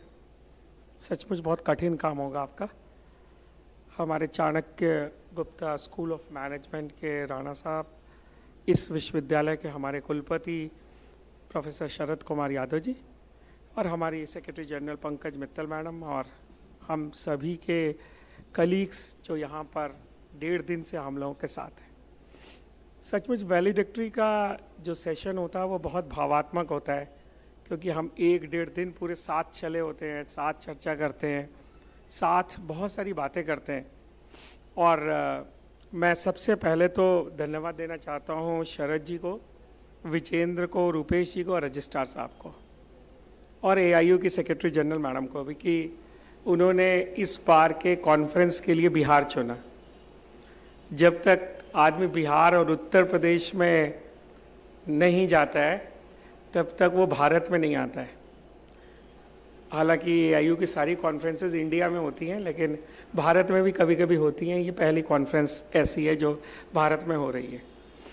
और सचमुच पब्लिक यूनिवर्सिटीज़, जो यूनिवर्सिटीज़ पब्लिक फंडेड हैं, वहाँ पर ऐसे बहुत सारे छात्र, ऐसे बहुत सारे लोग आपको मिलते हैं जो बहुत सारी परिस्थितियों से जूझ रहे होते हैं आज. और शिक्षा के पूरे मूल स्वरूप में बहुत समय से हम लोगों ने एक ही बात की है कि एक्सेस, इक्विटी और क्वालिटी, ये तीनों जो इल्यूसिव ट्रायंगल पे है, कि अगर आपके पास एक्सेस है तो इक्विटी नहीं है, इक्विटी है और एक्सेस है तो क्वालिटी नहीं है, क्वालिटी है तो आपके पास एक्सेस और इक्विटी नहीं है. ये सब बहुत मूल प्रश्न हैं जो इस देश के बहुत इम्पॉर्टेंट प्रश्न हैं. आज हम सब जो वाइस चांसलर्स पब्लिक यूनिवर्सिटीज़ के साथ काम करते हैं, आप में से बहुत सारे लोग स्टेट यूनिवर्सिटीज़ के साथ काम करते हैं, प्राइवेट फंडेड यूनिवर्सिटीज़ के साथ काम करते हैं. सबकी अपनी अपनी बहुत सारी दुरूह चैलेंजेस हैं जो हम लोग ऐसी कॉन्फ्रेंसेस में हमेशा चिंतन और मनन करते हैं.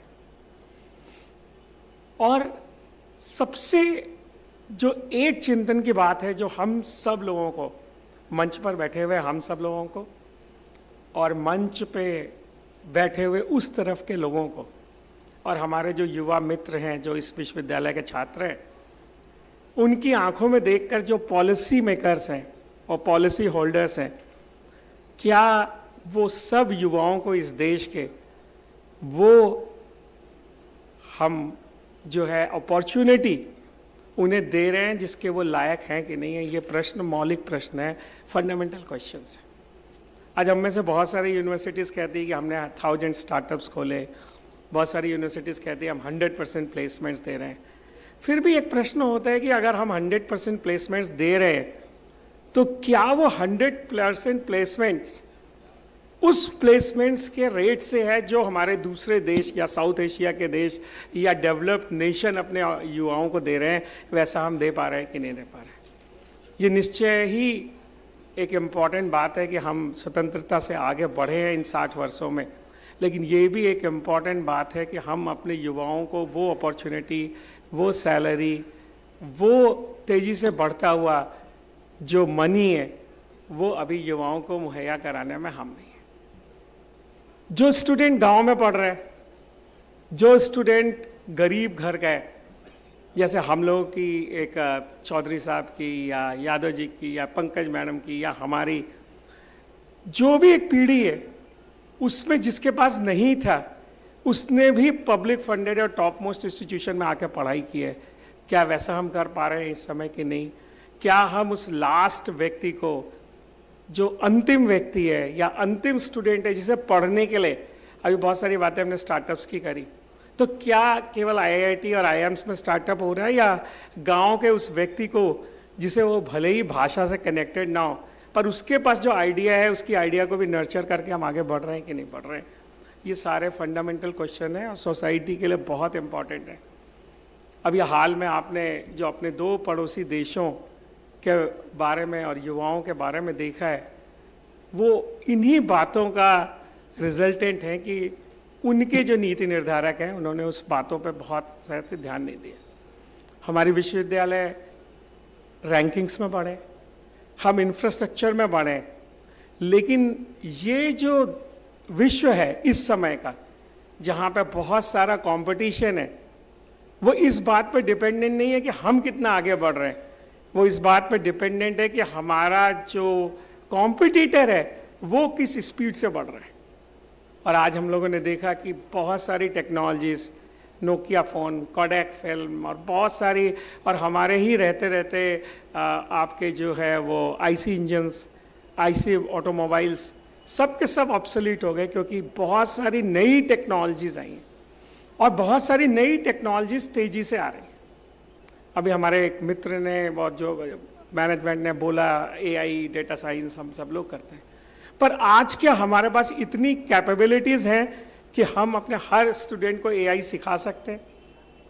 हमारे पास क्या इतनी कैपेबिलिटीज़ हैं कि हम एआई मशीन्स और क्लाउड मशीन्स सब युवाओं को एक्सेस देना है? क्या हमारे पास इसका कैरिकुलम है कि हम बिहार के भी अंतिम गांव तक, उत्तर प्रदेश के भी अंतिम गांव तक और कन्याकुमारी से कश्मीर के अंतिम हर युवाओं को हम एआई टेक्नोलॉजी सिखा पाएंगे? और दूसरी इम्पॉर्टेंट प्रश्न ये भी है कि उस टेक्नोलॉजी में हमारा रोल क्या है? केवल हमारा टेक्नोलॉजी में रोल ब्लू कॉलर्ड स्टूडेंट की तरह है या वाइट कॉलर्ड स्टूडेंट की तरह है, या हम टेक्नोलॉजी को बना के उससे पैसा कमा रहे हैं? क्योंकि आज सब लोग जिस टेक्नोलॉजी को यूज़ कर रहे हैं, जो मोबाइल डिवाइसेस हैं, इसमें हमारे पास कुछ पैसा नहीं आ रहा है क्योंकि ये सारा पैसा हम बाहर से खरीद रहे हैं और हम मेक इन इंडिया कर रहे हैं, पर हमें तो मेक बाय इंडिया करना है और जो हमारा प्रोडक्ट है वो डेवलप होना है। तो उसके लिए हमारे युवा कितने तैयार हैं, ये बहुत इंपॉर्टेंट प्रश्न है। कई टेक्नोलॉजीज हम लोगों ने देखी, हम लोग कंप्यूटर साइंस के स्टूडेंट रहे, बीटेक किया, एमटेक किया आईआईटी से, और हमने देखा कि Y2 के 2000 के समय हमारे युवा बहुत स्ट्रांग थे इंजीनियरिंग कॉलेज में, और आज जो भी सिलिकॉन वैली में है और यूएस में है या लीडिंग टेक कंपनीज में है, उसमें वो इंडियन स्टूडेंट जो 2000 के आसपास का है, वो या 91 से लेके 2010 तक का जो स्टूडेंट है वो वहाँ के लीडिंग टेक्नोलॉजीज कंपनीज में है। पर अब इम्पॉर्टेंट बात ये हुई कि यूएस ने भी जिस तरह से जियोपॉलिटिकली चेंज किया है, तो ये भी एक इम्पॉर्टेंट बात है कि आज के समय में हम जो टेक्नोलॉजीज लेटेस्ट है, आपकी AI, data science, cyber security, sustainability भी इनफैक्ट, तो इसमें हम कितना पैसा कमाने वाले हैं? क्योंकि ये तो एक इम्पॉर्टेंट बात है कि पैसे से ये वेल्थ डिसाइड होगी और हमारे हर युवाओं के हाथ में काम होगा तो ही हम डिसाइड कर पाएंगे। तो मैं इस जो मंथन हुआ है इसमें आप सभी को बधाई देना चाहता हूँ। खासकर मैं जो हूँ शरद जी को देना चाहता हूँ कि जो हमारी पब्लिक फंडेड यूनिवर्सिटीज़ हैं वो भी बहुत अच्छा काम जो है वो कर सकती हैं और वो काफ़ी अच्छा उन्होंने कॉन्फ्रेंस अटेंड किया है। किसी भी प्राइवेट कंपनी को बहुत सारी जो है मात दी है। आपने स्टेम सेल पर बहुत अच्छा काम किया है। मुझे लगता है कि इस समय पब्लिक फंडेड यूनिवर्सिटीज़ को और जो यूथ को एक कॉन्फ्लुएंस करने का समय और बहुत सारा हमें एटलीस्ट शिक्षा के क्षेत्र में गवर्नमेंट पे ना डिपेंडेंट होकर जो इस देश की एक डीएनए रही है कि समाज के द्वारा इस देश में ज़्यादातर काम समाज ने किया है, सोशल रिस्पॉन्सिबिलिटी से हुआ है। आप बड़ी धर्मशालाएं देख लीजिए, आप बड़े स्कूल्स देख लीजिए, आप बड़े मंदिर देख लीजिए, आप किसी भी कैलामिटी के समय एनजीओज का काम और सोशल ऑर्गेनाइजेशन का काम और मंदिरों का काम देख लीजिए, गुरुद्वारों का काम देख लीजिए। तो मुझे लगता है कि आज एजुकेशन में जो हमारे युवा है उनके लिए हम नई अपॉर्चुनिटीज़ लाएं और सोशली और एल्मोनाइज के माध्यम से हम उसको फिर से बेटर करने की कोशिश करें। आप सभी स्पीकर्स का, आप सभी वाइस चांसलर्स का, आप सभी एकेडमिशियंस का बहुत बहुत धन्यवाद। और चूँकि ये यहाँ पे गांधी, कल हमारे उच्च शिक्षा मंत्री जी भी बता रहे थे कि गांधी जी यहाँ भी पे महात्मा गांधी बने, तो गांधी जी ने अपने अंतिम समय में एक बहुत ताबीज़ दी थी और बोला था कि एक जंतर है, इसे आप कभी भी उपयोग कर लीजिएगा। वो आप लोगों के लिए पढ़ना चाहता हूँ मैं। तो उस जंतर है वो उन्होंने खुद भी साइन करके अपने फ्रेंड को भेजा था, अपने दोस्त को भेजा था, और उसमें लिखा था कि तुम्हें एक जंतर देता हूँ, जब भी तुम्हें अपने पर संदेह हो या तुम्हारा अहम तुम पर हावी होने लगे तो ये जंतर आप आजमाओ, ये कसौटी आजमाओ। जो सबसे गरीब और कमज़ोर आदमी तुमने देखा हो उसकी शक्ल याद करो और अपने दिल से पूछो कि जो तुम कदम उठाने जा रहे हो या तुमने विचार किया है वो उस आदमी के लिए कितना उपयोगी होगा। क्या उससे उसे कुछ लाभ पहुंचेगा? क्या उससे वो अपने जीवन और भाग्य पर कुछ काबू रख सकेगा? यानी कि क्या उसके उन करोड़ों लोगों को स्वराज्य मिलेगा जिनके पेट भूखे हैं और आत्मा अतृप्त है? तब तुम देखोगे कि तुम्हारा संदेह मिट रहा है और अहम समाप्त हो रहा है। हम सब एजुकेशन की फील्ड में हैं तो हमें हर समय ऐसे कदम उठाने चाहिए कि वो लास्ट व्यक्ति जो समाज का है वो ऊपर उठे और हमारी इकोनॉमी में और हमारे देश के लिए कंट्रीब्यूशन करे। बहुत बहुत धन्यवाद।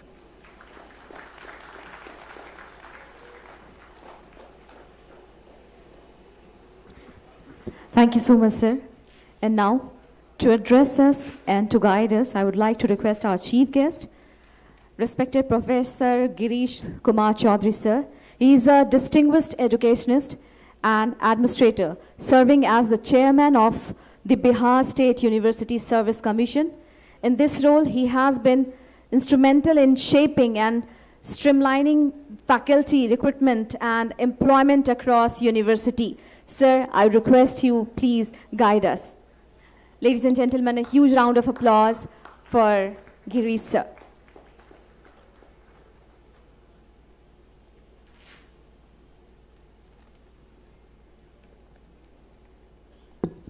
Thank you very much. Respected Professor Binay Pathak ji, Honorable President, Association of Indian Universities, Dr. Pankaj Mittal ji, Secretary General AIU, Professor Sharad Kumar Jadhav ji, Vice Chancellor, Aryabhatta Knowledge University, Professor Rana, Director, Chandragupta Management Institute, Patna, all Vice Chancellors present over here, distinguished delegates, esteemed speakers, media persons, ladies and gentlemen. It is indeed a great pleasure to be part of this valedictory function of the AIU East Zone Vice Chancellors Meet 2025-26, thoughtfully hosted by Aryabhatta Knowledge University, Patna, on the high relevant theme, promoting sustainability and social responsibility in higher education institutions. I am thankful to Professor Sarath Kumar Jadhav ji for inviting me on this occasion. Thank you very much. Over the last 2 days, this forum has emerged as a vibrant platform for intellectual exchange, collaborative thinking, and shared vision building. The deliberations across various sessions have clearly reflected the collective wisdom and experience of the academic leadership present here. The discussion on reach and innovation aligned with the Sustainable Development Goals, university social responsibility, and futuristic digital and technological pathways have reinforced the idea that higher education institutions are no longer confined to academic instructions alone.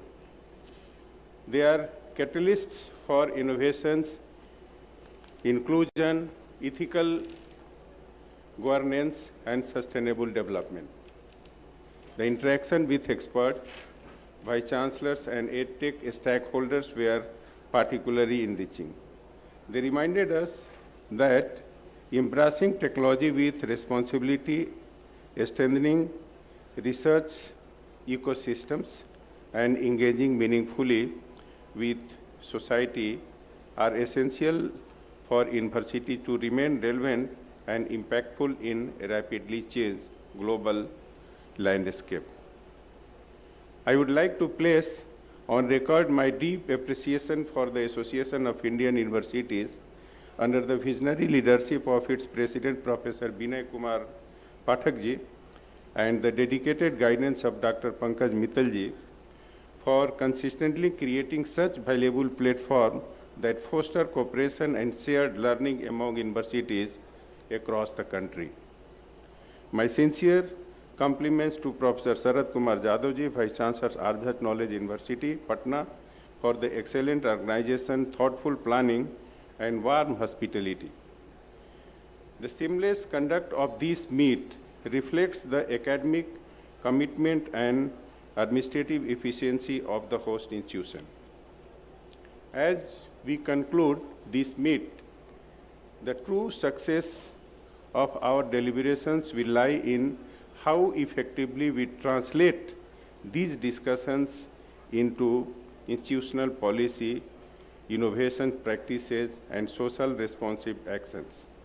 Let us carry forward the spirit of collaboration, strengthen inter-university partnership, and collectively work towards building higher education institutions that are inclusive, sustainable, and future-ready.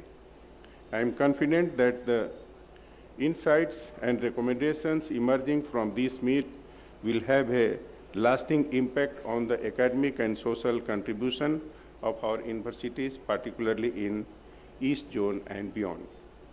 With these words, I congratulate the organizers on the successful conduct of this prestigious meet and extend my best wishes to all participating vice chancellors and delegates for their continued efforts in advancing higher education in our country.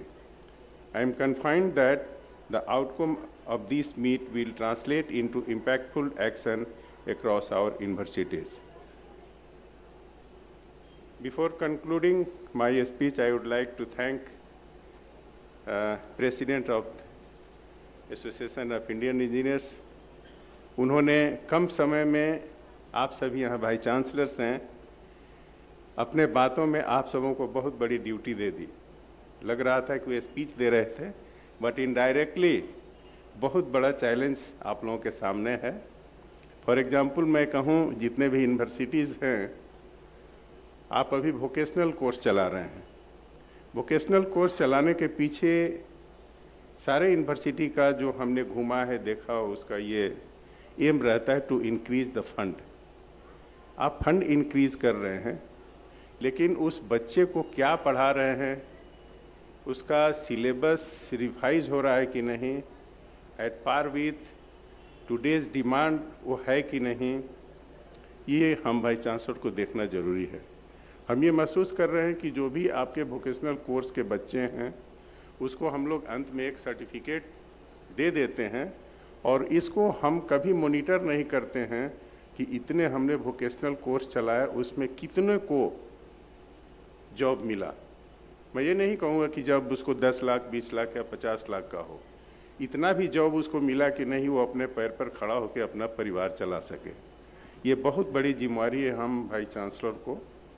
ये आप ज़रूर देखें, आपके university में जितने भी departments हैं, colleges हैं, सब जगह वोकेशनल कोर्स चल रहे हैं, जिसको इनडायरेक्टली हमारे प्रेसिडेंट साहब ने हिंट किया आपको कि आपको मॉनिटरिंग करना बहुत ज़रूरी है। कन्वेंशनल कोर्स है तो चल ही रहे हैं, लेकिन वोकेशनल कोर्स जिसमें आप बच्चों से ज़्यादा पैसा ले रहे हैं उसका आउटपुट क्या है, कहाँ तक उसको फ़ायदा हो रहा है, हम वाइस चांसलर को देखना ही बहुत ज़रूरी है।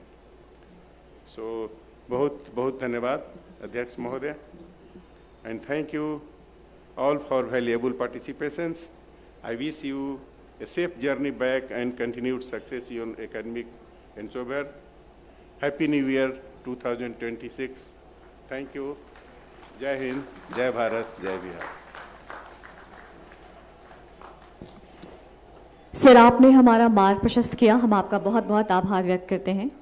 And now for the closing remark I would like to invite head meeting division AIU and Nodal Officer AIU, Dr. Vijendra Kumar ji.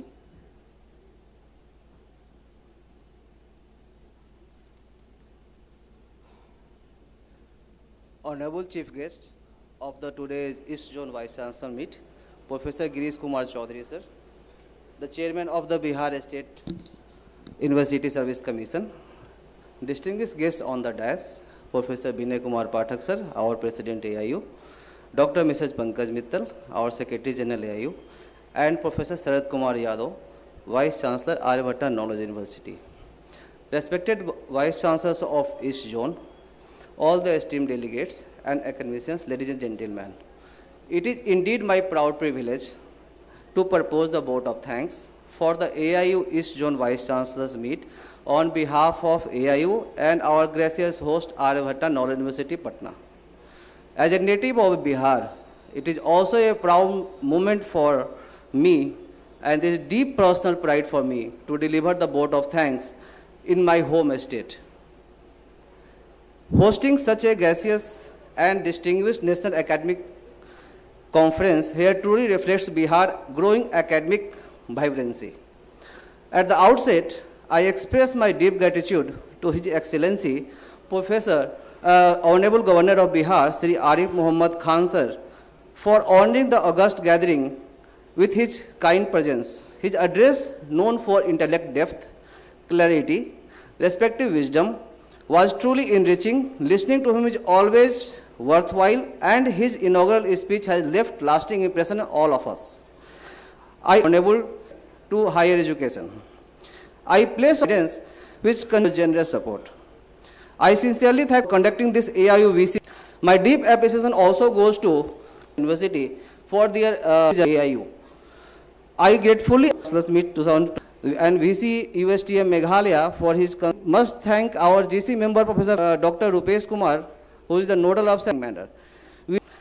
I since administrative staff, the protocol officers of assigned to all vice chancellors, accommodation and transportation team, especially Dr. Angad, who looked after the transportation facilities, and the entire technical team, especially Mr. Abhijit Srivastava of the Aryabhatta Knowledge University, who's behind the success work ensures seamless education.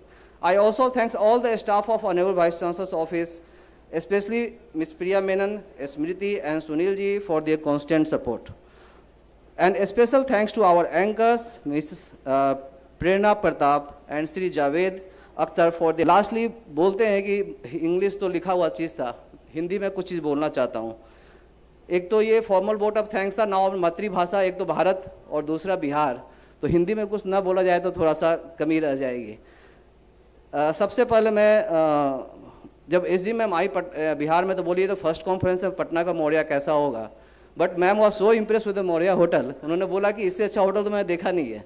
Thank you ma'am, thank you for गेसिंग the Bihar. Now यहाँ पे थोड़ा सा एक चीज़ बताना चाहता हूँ, हम का महत्व. जब एयरपोर्ट पे लोग पहुँचे तो बोले कि कैसे होगा, तो बोले हम है ना सर, चिंता मत कीजिए. तो सारे स्टाफ ने हम बोला अच्छा लगा. बिहार की संस्कृति दिखाने के लिए शरद कुमार यादव सर आपको बहुत बहुत धन्यवाद. स्पेशली जो नवनीत मैडम थी, उन्होंने काफ़ी अच्छे से बिहार के कल्चर को शोकेस किया, स्पेशली छठ का गीत. और इवन मैं बिहार का हूँ, मुझे नहीं पता क्या क्या रिचुअल्स होते हैं, अच्छा लगा. Thank you sir. आप सभी को मैं ये रिक्वेस्ट करता हूँ कि हमारा अगला जो एनुअल मीट है DY पाटिल यूनिवर्सिटी मुंबई में है और 28 से 30 अप्रैल का अभी डेट डिसाइड हुआ है. आप सब इस जोन के वाइस चांसलर्स कृपया पधारें. और सबसे बड़ा थैंक्स तो आप लोग का है सर, क्योंकि अगर आप नहीं आएंगे तो हमारी कॉन्फ्रेंस सक्सेसफुल नहीं होगी. Thank you for coming. जय हिंद, आपकी यात्रा मंगलमय हो. जय हिंद सर. जय हिंद, जय भारत.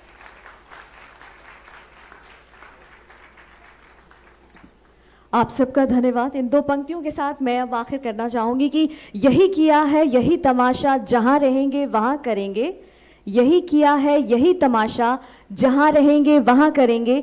समंदरों में भटक गए तो जला के पानी धुआं करेंगे. आप सबका हम आखिर में बहुत बहुत AIU और आर्यभट्ट नॉलेज यूनिवर्सिटी और बिहार की ओर से बहुत बहुत आभार व्यक्त करते हैं. आप सभी सम्मानित जनों का बहुत बहुत धन्यवाद. और आपके लिए एक छोटी सी अनाउंसमेंट कि लंच की व्यवस्था की गई है, आप कृपया कर वहाँ प्रस्थान करें. लेकिन उसके पहले, उसके पूर्व हम सभी अपने अपने स्थान पर राष्ट्रगान के लिए खड़े हो जाएं.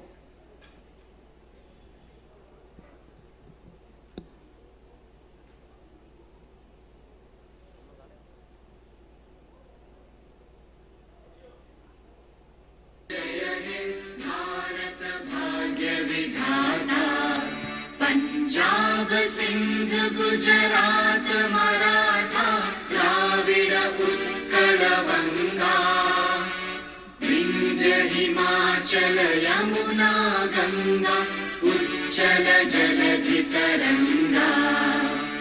तव शुभ नामे जागे, तव शुभ आशीष मांगे. गाहे तव जय गाथा, जन गण मंगलदायक. जय हे भारत भाग्य विधाता, जय हे